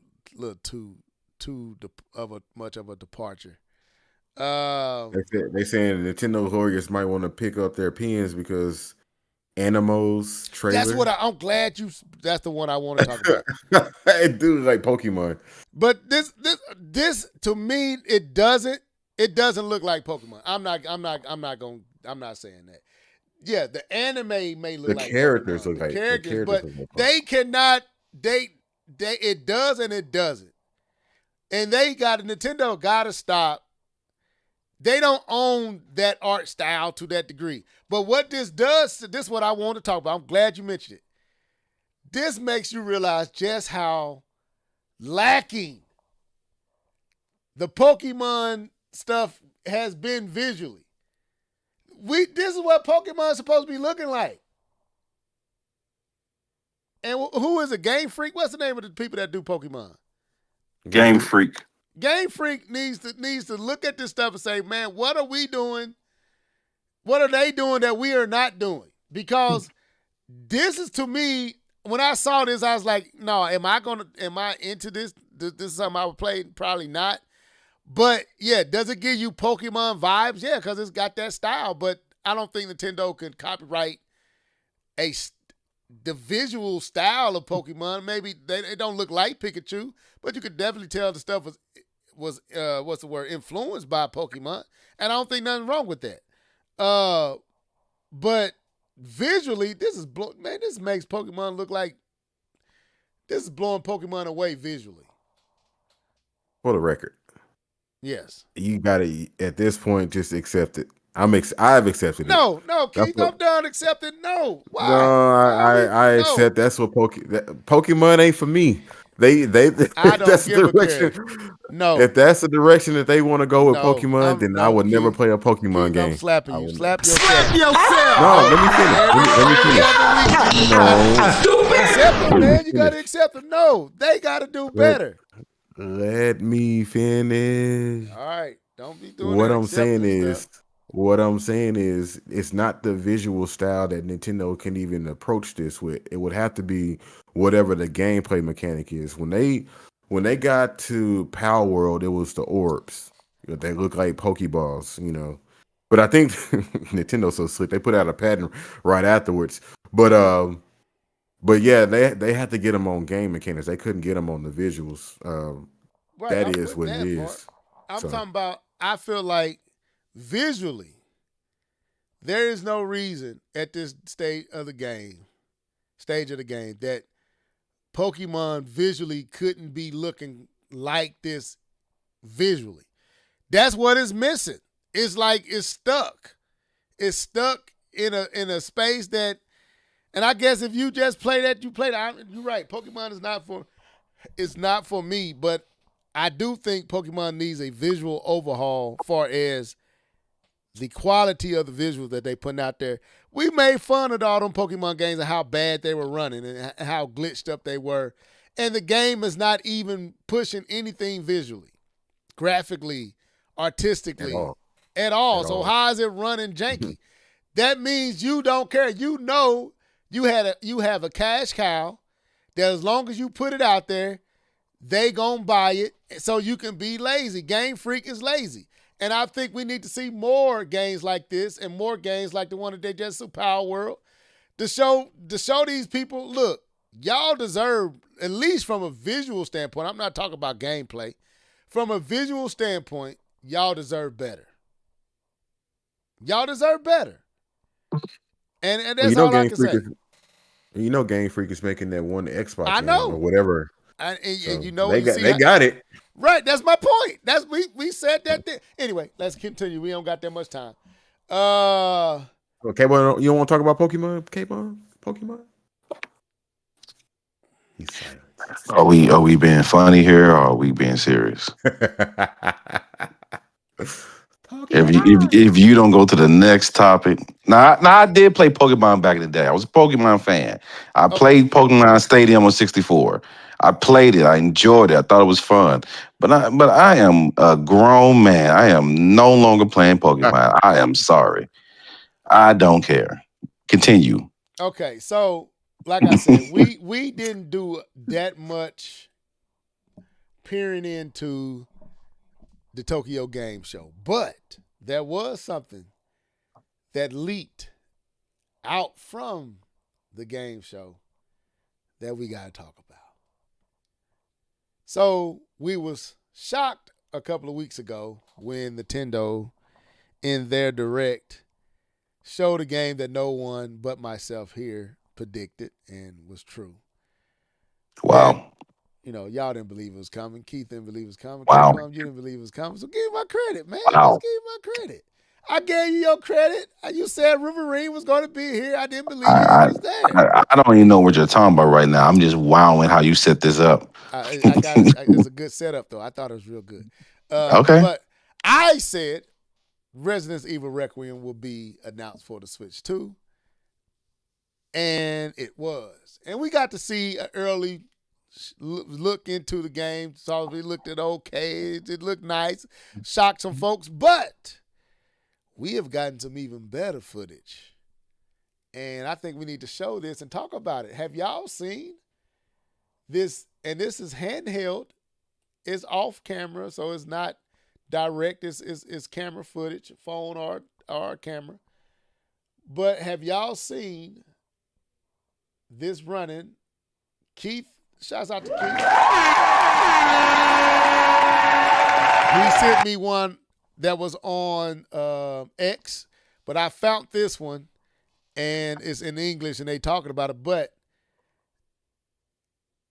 Keith, I'm gonna bring you in here, sir. How you feeling about what they showing here with this Requiem running on the Switch 2 out in Tokyo Game Show? Tokyo Game Show desk. It looked really good. I thought the first thing that I looked at when I looked at this trailer, I saw somebody playing it before I sent it to you. The first thing I looked at was the hair. Because the number one thing that turned me off about the original trailer for the Switch 2 was the hair. And to be honest with you, if I didn't see this running on the Switch 2, I wouldn't believe it. Because I didn't see the hair jank on this during this gameplay. As far as like the movement and in the environment, the first person view, I feel like that was fine. I never doubted that. The RE engine is very scalable. But like I said, I would have never thought that this was actually running on the Switch 2 if I didn't see that person playing handheld based on just the hair alone. So to me, this tells me that this is a newer build of the game. Or it could be a current build of the game, and what we saw previously was just held back, and we just now saw it. Either or, it looks really, really good. So yeah, great. It's a good port. So. Okay. You did share an article that talked about this, right? Yeah, I did. I put it in the chat. I didn't know if you want to get our takes on it before we shared the article. Yeah, I'm about to bring it. I'm just making sure I'm just going through here to find it real quick. Go ahead, K-Bum. I don't know how much you have gotten to see, but give me your take, man. How are you feeling about how this is looking on? Because you didn't get a chance to talk about Requiem last week because you was on vacation. So go ahead. I wouldn't have talked too much about it anyway. Okay. I am not the Resident Evil guy. I have never finished a single Resident Evil. I have only played a handful of them, if that. I am not that guy. You're not that guy, pal. Uh, but I'm kind of seeing this for the first time because I didn't get a chance to check it out, and it looks good. It looks really good, which speaks to the reason why I purchased a Switch 2. Is because I believed that it will be able to produce the level of graphics that I expect from my gaming habits. And I'm happy to see that it is doing that it is meeting my threshold, and even delivering these good looking games that are being shown on next gen systems as well. We've seen the cost of portable power. I don't know. We're going to jump into a little bit of that with some of these prices we've seen from Xbox. We've seen what the price of portable power looks like. And, Put enough P on that, punch on them P's. I see you. let's put up the prices and position ourselves about this portable power. But yeah, and now we have a reference now, and we can look at the Switch to no longer in the vacuum, but in a space compared to other competitors on what it's trying to do. Especially now we have footage of all these games running on the Switch. It's no longer just people speculating what it can and cannot do. We have actual evidence of what it is able to produce, and we're seeing that this 450 from the Switch 2 is punching very high, and delivering very well with optimized games. Let's make sure we're being clear here. This isn't the Steam Deck. This isn't just throw power at the situation and hope it works. These games are optimized for the system, which allows it to produce even better games than what it could with just the raw strength this raw power that it has. And so I'm happy that it looks this well. It does look good. I'm not going to complain about it. The RE engine, as Keith said, does do a good job of scaling. But without even throwing any of those words at the Switch 2, it is a good looking port as of right now, and that what we've seen. And I'm happy with what's being shown. And I can't wait until some of these other games can hit that 60 frames per second, because we are getting a lot of 30 right now. Even if they can't hit 30, if they can hit 40 successfully, I think that'll be a big win for the Switch 2. Yeah. When I saw this on X, when Keith sent this post, the original one, I'm not going to hold you for a second. I thought it was fake. I said, man, I don't think this is real. I thought somebody had just took the PlayStation 5 footage and some kind of way shrunk it to fit into the screen and scaled it to the screen and did some good Photoshop to get it to look legit. And I kept looking at it. I'm like, this is no way, because of the hair. I'm not going to front. The first thing I noticed, Keith, was the hair. And I was like, no, that ain't the Switch version, because we saw the Switch version. The hair looked totally different. But then I kept watching it, and I noticed the button prompts were A and B, and I'm like, and LR and ZR and ZL. I'm like, wait a minute, that's Switch? That's Switch controller? And I just sat back and I said, this is the Switch version. And I didn't believe it. I'm not gonna hold you. I did not believe what I was looking at was the Switch 2. That's how good it looked. And when I said I wanted to talk a little bit more, this is better than from this angle. Now, we haven't seen it up close, so it may change when you get direct footage. But this is compressed on YouTube, off of camera, so backed off. So it's a lot probably be even more detailed when you see it direct. This looks better than Outlaws. And it's like, this is really why I was so frustrated. But I get it. Maybe they just didn't have it ready to show in April. But this was the type of impact, the type of splash I was wanting Nintendo to make with the Switch 2 to show us that this is not the Switch. Because for a second, it felt like a continuation with a few outliers, Street Fighter 6, Cyberpunk. Those were those outliers, but everything else felt better, but felt like just a continuation of Switch. This does not feel like Switch. This feels like, no. Outlaws, no, this is not your Switch. This is Switch 2. And we how many months in, Keith? 4 or 5 months? And if this is any indication of what's around the corner, these are current gen games based off ray tracing, guys. Welcome to the show, Alan Steve. These are current gen games built around ray tracing. And this is where the article that Keith shared comes into play, and I want to share it. This is coming from, what is this? GameSpot. It says Resident Evil Requiem for Switch 2 was not a massive challenge, Capcom says. We were surprised in a good way about how smooth the process was for us to bring Requiem to the Switch 2, Capcom says. Capcom developer had discussed the upcoming Switch 2 version of Resident Evil Requiem, saying the studio was impressed by the hardware and that it just made sense. Producer Masato, is that how you say that? Masato Kamazawa, anyway, y'all see the name, told VGC that we were, Kamazawa. Okay, I'll take your word for it. Told VGC that we were surprised in a good way about how smooth the process was for us to bring Requiem to the Switch 2.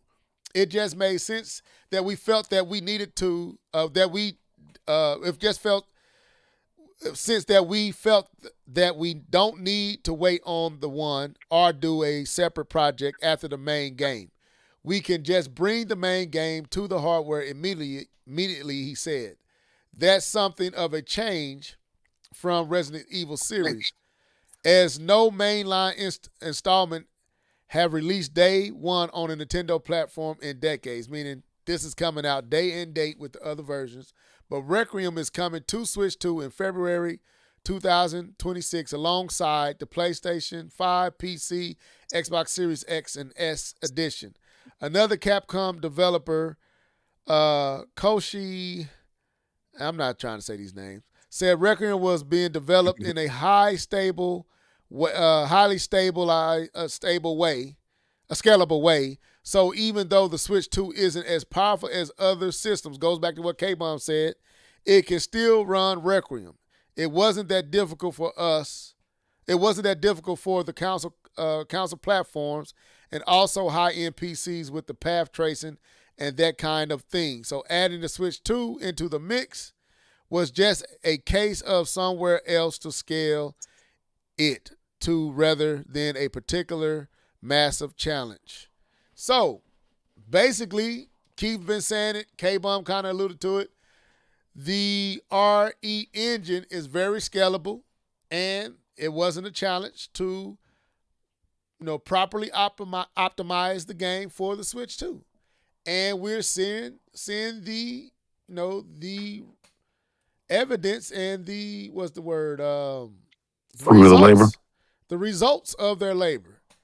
Now, so we got to put this in context then. So we can't expect this from every studio,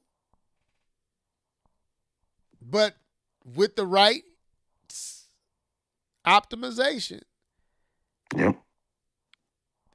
it's possible. And we saw that from Ubisoft with Star Wars Outlaws. And Which I'm surprised. Yeah. They went out their way to optimize it. We saw it with Cyberpunk. They optimize it, but that's a last-gen game. that just looks really, really good.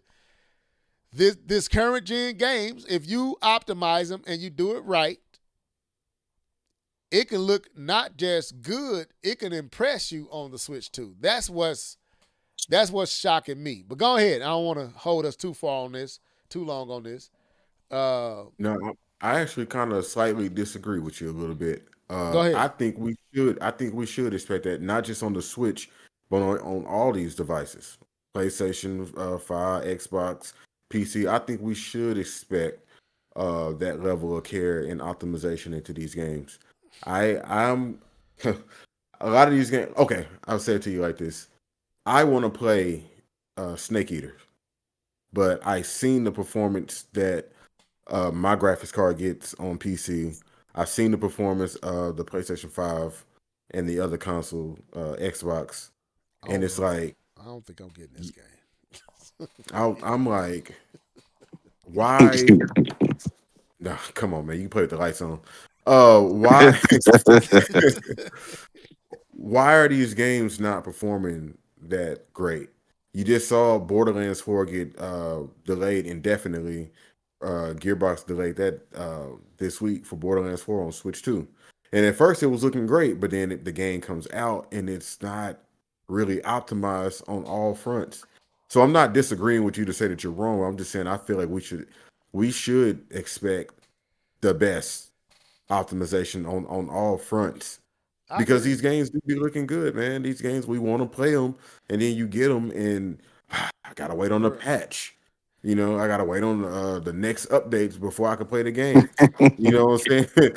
Uh, You know, I'm sorry to tell you, Keith, but that is how the software industry works now.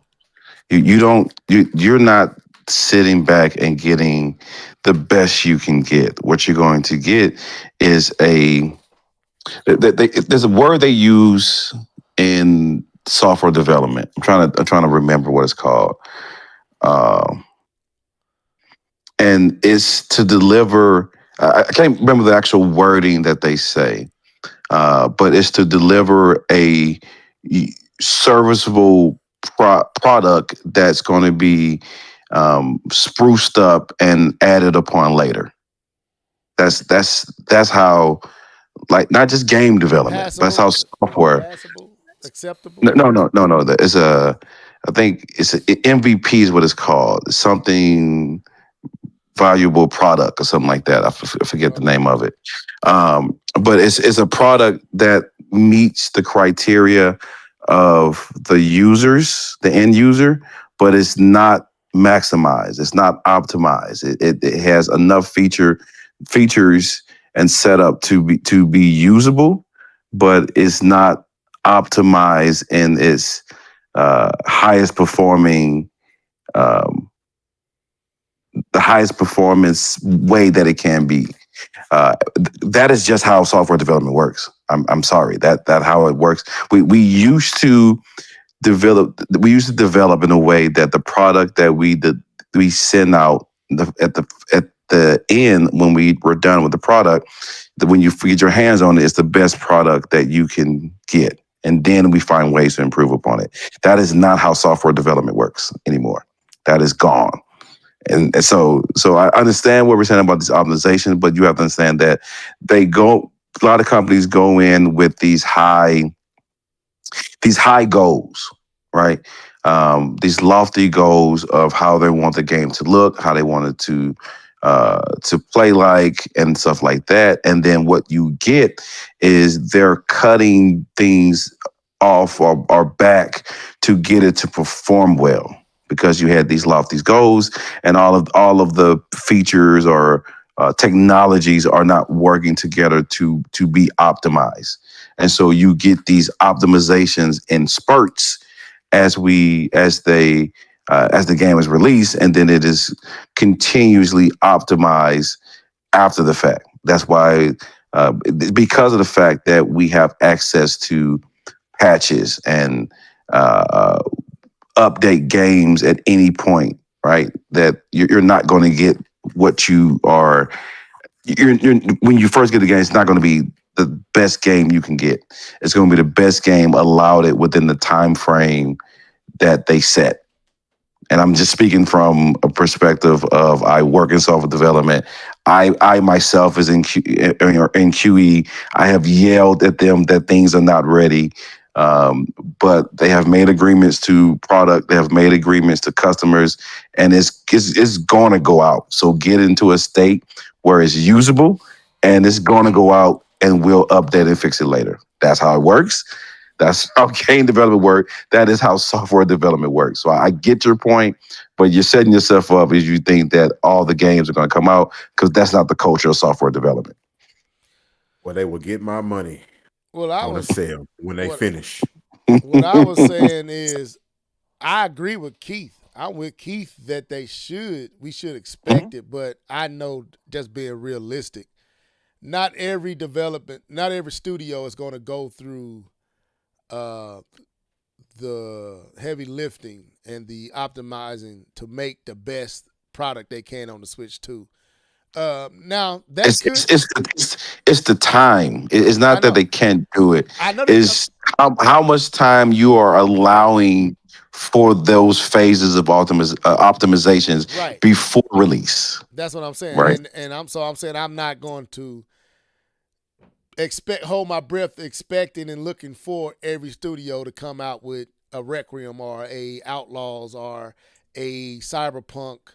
I know that's not going to be realistic, because I know I'm playing Madden. You know what I'm saying? And I know for a fact Madden can run at 60 frames per second. It can run a lot better than what EA got it running. And I turned it on today, and I'm like, man, it's decent, but I know this game can run a lot better than what it is.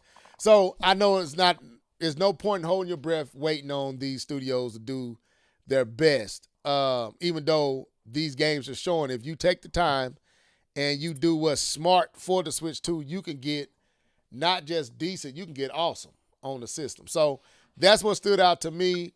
Another thing that I wanted to discuss real quick, and that was a situation what they said about the game key cards. Capcom had something to say about the game key cards as well. And this is on Nintendo Life. Because I got my first game key card with Outlaws. That's my first game key card. And it says, game key cards, a sales strategy decision, says Resident Evil Requiem director. Just recently, the director of Final Fantasy, is that 7 or... Yeah, 7 remake Intergrade mentioned that game key cards for the Switch 2 were somewhat of a necessary evil, stating that load times for a physical cartridge are inferior to that found on an SSD. Now, in an interview with VGC, Resident Evil Requiem director Koshin, I don't know how to say it. Like I said, y'all do y'all best to say it, has seemingly contradicted that viewpoint when asked about the decision to utilize game key cards. His response was simple: "It's not a development decision for us. It's more of a sales strategy decision." Well, it seems we're not going to get a definitive answer on this, with publishers offering various reasons as to why they're opting to use game key cards for their Switch 2 games. The director stated, I don't know how to say it.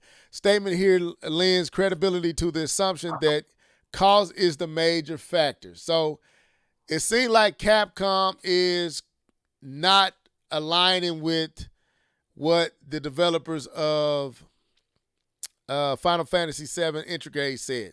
They said it's the read speed. Capcom is saying it's just the cost. It's cheaper. So I think it's because it's cheaper. That's what I think it is. With Nintendo seemingly offering publishers two options, 64-gigabyte cartridges or game key cards. It's important to note that this isn't confirmation that Resident Evil Requiem will arrive on a game key card, which we probably know it is. But it's about as close as we're going to get unless we hear otherwise. We're going to assume it won't be a proper physical release. Okay, so what's y'all thoughts on that? Is it the Man, cost it's or a is it lot the of read speed? it sounds like it's case by case at this point. Okay. You got so many different people saying, with so many different studios saying one thing, and one studio saying another. So I don't know. I guess we would have to start taking all of this stuff and combine the numbers and get a average of what's really going on. Because I can get behind both statements, honestly, and then I could also throw in the Ubisoft statement, the read speeds, and Yeah. I can, the cost. Like, hey, we don't want to eat that cost. I can get behind both statements. So I don't think there's a definitive. It's this or it's that. I think it's based on what the studio feels like they can make back on the in profit. So yeah. Okay. K Bomb, thoughts? It's actually both. There was a game. I'm trying to think the name of the game. It was Star Wars. They came out and said it. Star Wars is like 20 GB, Yeah. 20 something GB, and so it could have fit on um, On the cartridge. yeah, on a cartridge and on a game key card, whatever. But they decided to go the route they went because they said because they used this streaming technology in the open world that it wouldn't work off the game key card. The read speed was too slow. The game did not perform well on a game key card because of the fact that you're streaming from that and the read speed is way lower than what they require for that streaming to happen. What game So is for this? this is Star Wars. Outlaws for the Switch? Yes. I got it on the game key card. Is it game key card or is it I think No, it's a cartridge. game- You it's talking a game about key card. cartridge. You mean cartridge. cartridge then? Oh, cartridge. Sorry, get cartridge then. Sorry. Yeah. Whatever it's the cartridge then. I apologize. And they went away from that because of the read speeds, because it was going to be too slow. And so that's why they released it in the way they released it because they couldn't do it, even though it was 20 GBs, which fits nicely on the 32 GB cartridge that they could have used on a 64 GB cartridge. So I've heard both sides of the story. I've heard that they choose not to do things because of read speed, and they also do things because of cost. And the bottom line for businesses, the most important thing is the bottom line. And if they can make the same amount, if not close to the same amount of sales while choosing a cheaper option, then that's exactly what the company is going to do. And so if they can keep their reputation and keep the sales around the same and find ways to cut costs, then companies are all about their bottom line and they will choose so. But you have other companies like CD Projekt Red, which is like their motto was we're not just focused on cost, we're focused on doing it the best way for gamers. You don't always have that. You have suits who are thinking about shareholders and bottom line, and that's why you get these different approaches with these games because different companies have different motives on why they make the decisions they make. I got what you just. I'm reading it right here. So it says one Ubisoft developers has explained why Star Wars Outlaws on Switch 2 will rely on game key cards instead of a standard cartridge, citing, There we go. citing technical limitations of the console's physical media. Responding to Digital Foundry's John Letterman on Blue Sky Audio architect for the Snowdrop engine at Ubisoft, Rob Benton explained that the game relies heavily on disc streaming for its Yes. open world environments, and that Switch 2 cartridge simply did not give the performance needed for the game to hit its quality target. I think if we designed a game for Switch 2 from the ground up, it might have been different. As it was, we built a game around the SSDs of the initial targeted platforms, being the PlayStation 5, Xbox Series X, and then the Switch 2 came along a while later. In this case, I think our leadership made the right call. Banton, I think that's how you say that, wrote, game key cards have already stirred controversy amongst Nintendo fans as they serve as a download key holder rather than containing the full game. Oh, y'all know all that. So that confirms what K-Bun was saying, that it's both. It's price and function. Mm-hmm. So, Keith, you got anything to add to that? I mean, I didn't say it as eloquent as K-Bone said it, but that's basically what I said. So, yeah. But like I would just basically saying I think it's just gonna be case by case for third party developers, and it's just up to their discretion. They want to use game key cards, they want to use cartridges. They're gonna figure out what's best for them and their company. So Yep. All right. So let's keep this train a trucking along. So, y'all ready for the slander? Here's your opportunity. So, Microsoft has officially shared with us how much it's going to cost you to get that ROG Xbox Ally X7 FXD 120 Hz gaming handheld AMD Ryzen AI C2 Extreme processor with 24 gigs with 1 TB of SSD with Windows. You want to know how much you're going to spend for that? How much you gonna spend? A whopping $999.99, and that's before tax. So, yeah, let me hit that. So who pre-ordering? oh man, Who I pre-ordered? got 3 of them pre-order right now. That's 2 Switch 2s, ain't it? I'm in line. I don't want this thing. I'm in line. I don't think nobody in line, sir, ma'am. Stop lying to us. Yeah, man. Go that's ahead. crazy. Slander That's, away, because this is what y'all been waiting on. Go ahead, slander away. This after just raising the price again on your Xbox Series X and S, fans weren't happy with what Microsoft had going on already. But this is the device that they have been waiting for. They've been waiting on the announcement of the price for this device. And this is the big boy. To be fair, this is the big boy. There is a smaller one. I think it's like $599.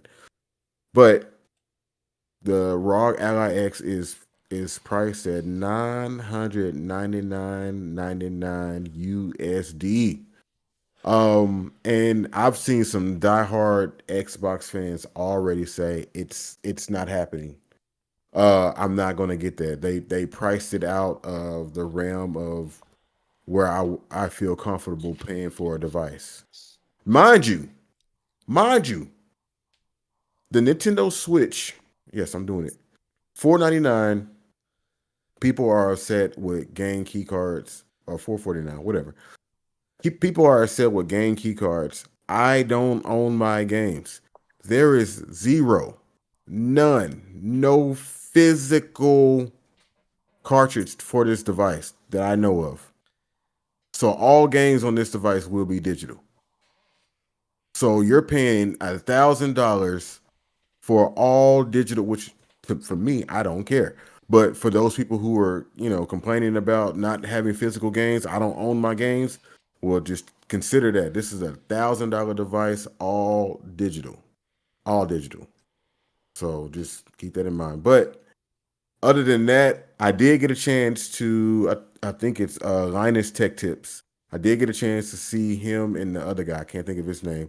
They went hands-on with the Xbox version of Windows. So basically, the Xbox Ally is going to be running a stripped-down version of Windows, so it can basically brute force its way through some of these games. and they were going through it and showing how snappy it was and how it actually is good. Snappy. It was real snappy, and how you can snap back into regular Windows and fire up all the other APIs and things that's going on in the background.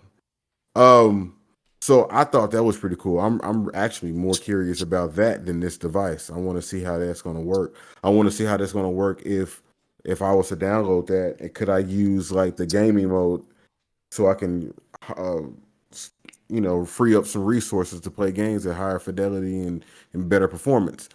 So that's the highlight. But $1,000 Xbox, you have lost your mind. I'm done. But Level, could you give them a slap? I would love to for them. Slap yourself. Thank you, brother. Thank you, brother. I appreciate that. Go ahead, K-Bub. Okay.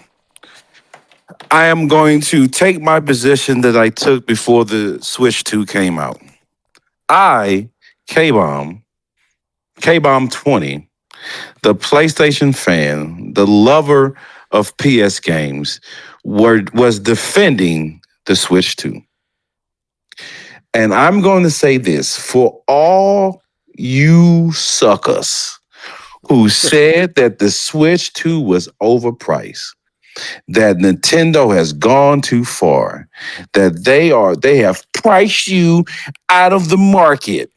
For all you dummies who did not know the price of power for portability, do you get it now? Like, do you get it now? Do you understand how reasonably priced, how conservatively priced, how properly priced the Switch 2 is? While delivering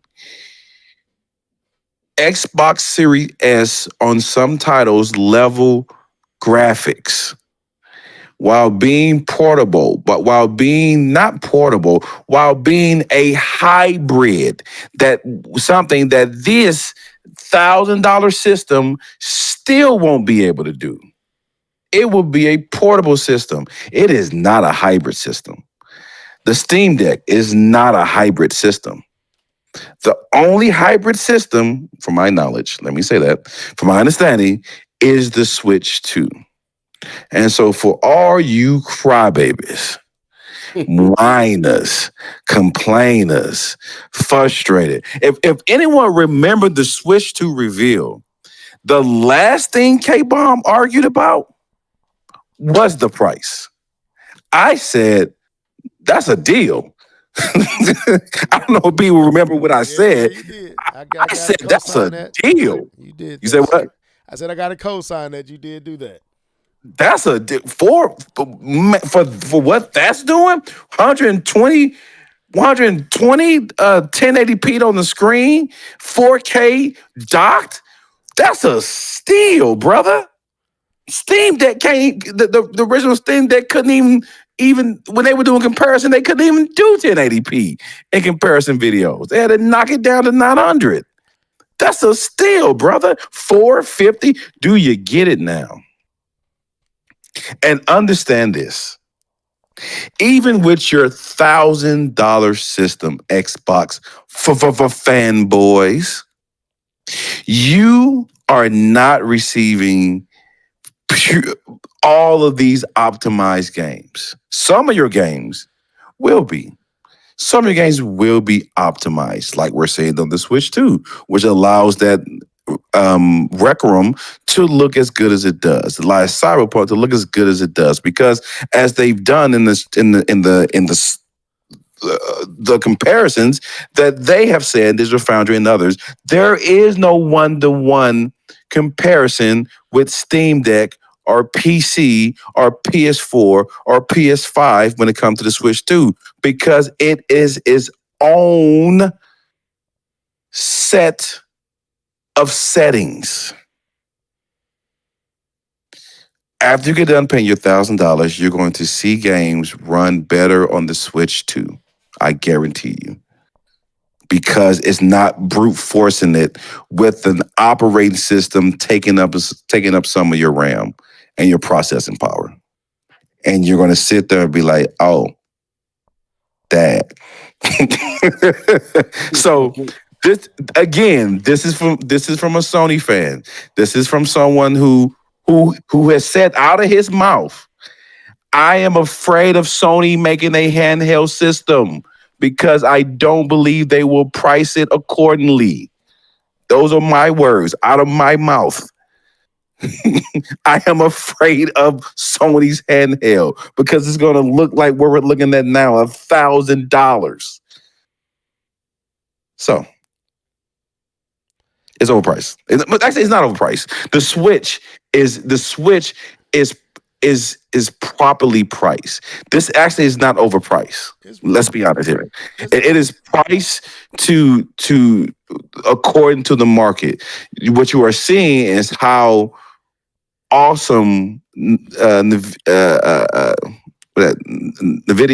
and Nintendo have been able to partner to create this system at the price that they've been able to do. And I'm done. Yeah, I think the better way to say it is Nintendo is wisely constructed. It's a bespoke architecture. I'm gonna steal one of Digital Foundry's words. Bespoke mean that custom architecture allows it to do things while maintaining a customer friendly, as you can, because this put it all in perspective now. While maintaining a customer friendly, customer considerate pricing. If this price don't put that in perspective, nothing else will. Now, I know there's a lot of rumors around the PlayStation 6 handheld or hybrid trying to be customer friendly as well. That's yet to be seen if they'll be able to achieve that with all the things that they want to do, because you will have newer yet older tech that they can be able to leverage that may be a lot cheaper than it is currently at the time that system will be mass produced. But y'all see now how much it costs to have this type of gaming on the go. Matter of fact, it ain't no see now. Y'all been seeing it. Steam Deck was almost, I think the cheapest Steam Deck was what, $399, $400 when it first came out. And then, the better one was like $599.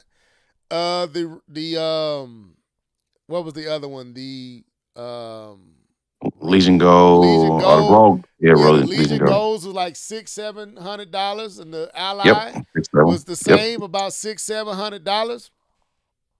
And the one that's just the ROG Ally is still, I think, $599, $600, $699. It's not cheap. It's not cheap. So Nintendo was smartly crafted and put together with NVIDIA, leveraging that DLSS architecture. It's not more powerful. It's just more capable than Steam Decks and all that because of how it's built. And it's built to do things with a smart approach. It's built to do things that most can't do and to punch above its weight because of how it was handled in its creation. This is just a brute force system from Xbox and ROG Ally. It's just going to brute through. It's so powerful that it'll be able to push this stuff out. But even that's going to hit its limit. And like K-Bump said, not much is going to be customized for it. So we y'all see now. So all that crying, all them tears, all that anti-Nintendo, now we understand, and we should have been understanding, portable mobile gaming and getting home console experiences on the go is not cheap. And $450, and we all said it, but K-Bum kind of sealed it. That's a great entry. That's reasonable for what they're giving us. That's reasonable. The price of the games, yeah, we can argue that, but we can argue that. $450 when you're looking at basically 1,000 plus, and like Keith said, not one game you shall own. You don't own nothing on this. So ain't no game key card or physical card, nothing that you can argue with now. It's just download digital from wherever from Microsoft stores or Steam or whatever they're gonna let you get these games from. $900.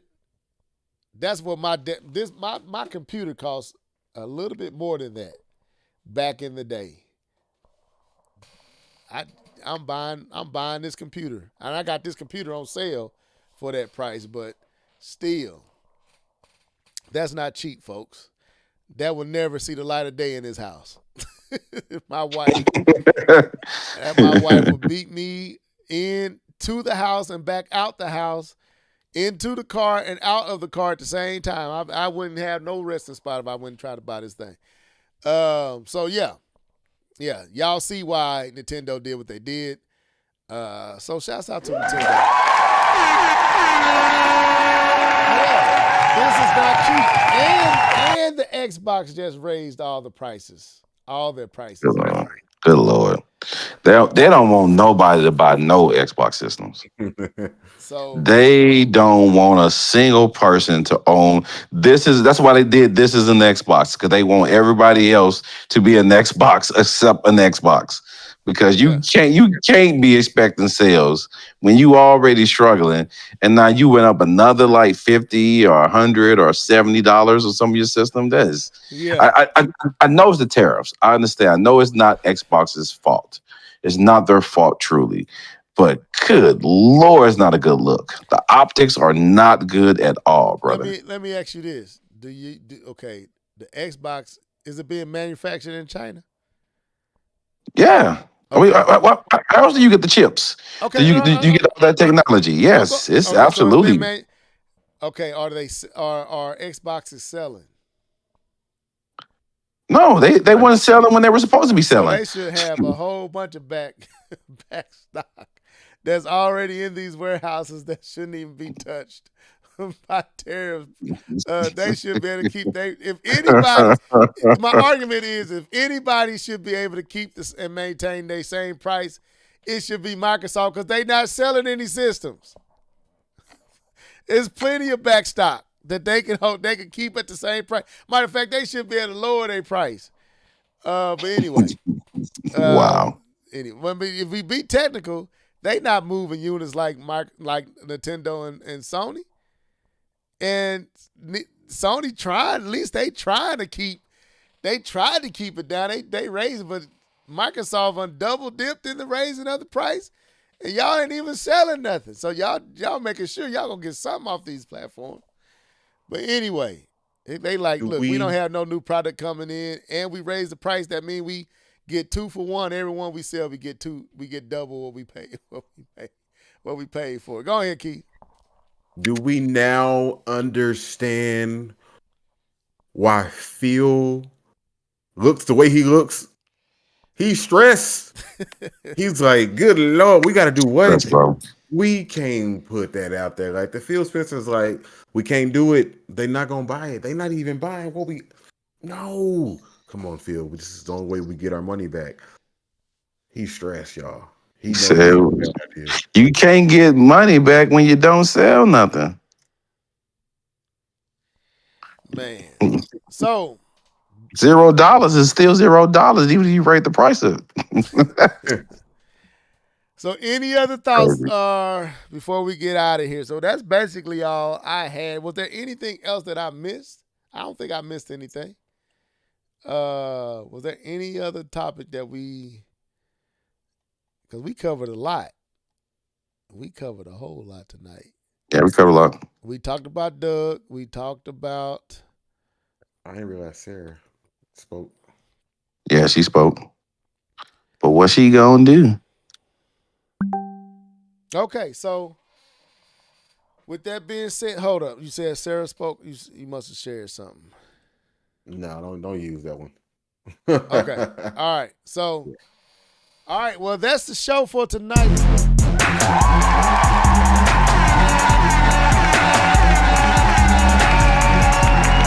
gonna sign out.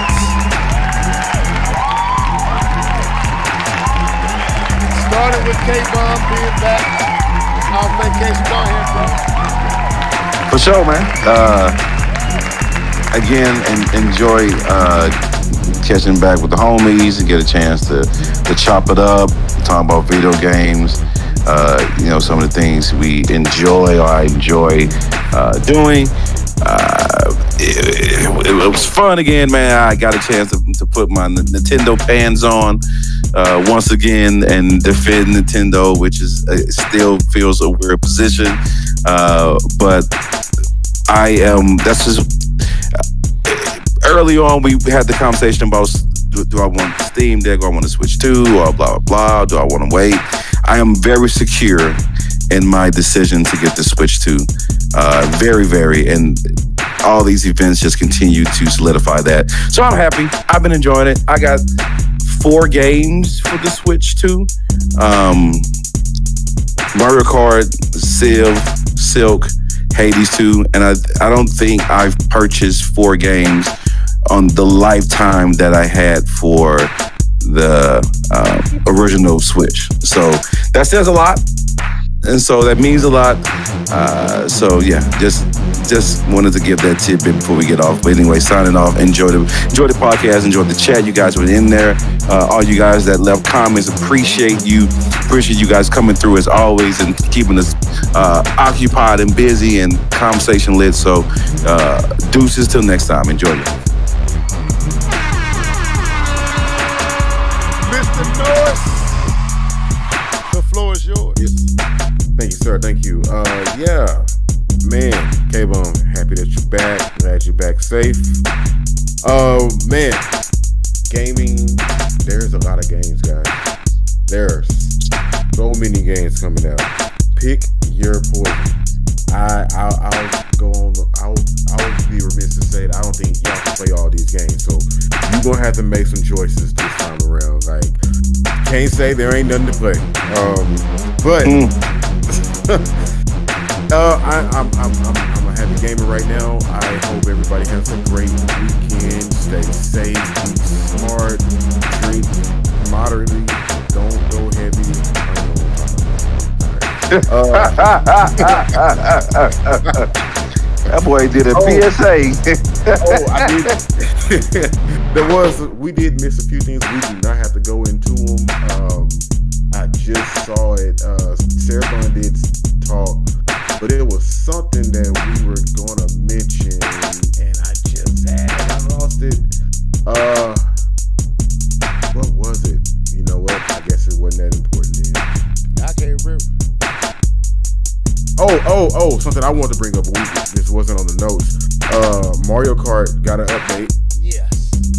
Mario Kart got I guess it's a decent update. You can now see all the P switches that you hit. It doesn't show you where new ones are, so you still gotta explore some other stuff. Oh, I think the online thing, they fixed the online thing for the people that were complaining about that. They somewhat touched it up. So it's not complete. Okay, so No. Okay, so they somewhat touched it up. But anyway, until next time, guys. Yeah. So appreciate everybody that joined us on tonight. Everybody that was in the chat, keeping the chat lit, commenting, sharing your thoughts. I appreciate that. Good dialogue, good conversation on tonight. Covered a lot in these 2.5 hours. Riverine looks amazing. Requiem on Switch 2 looking awesome. Tokyo Game Show, need to watch more, don't know much. But State of Play was cool. But we'll be back next week, same time, same place. K-Bum, glad to have you back, sir. Glad to have you back, safe and sound in the States. But yeah, that was the cast for tonight.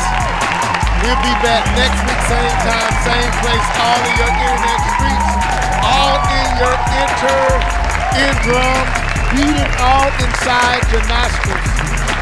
This is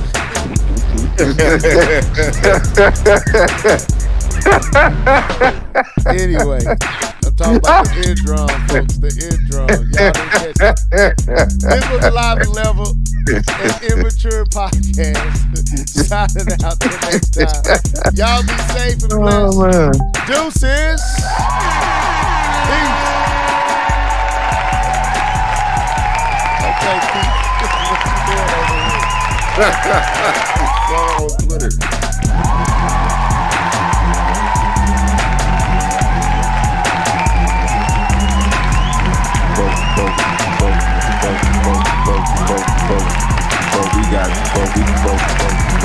We got smacked.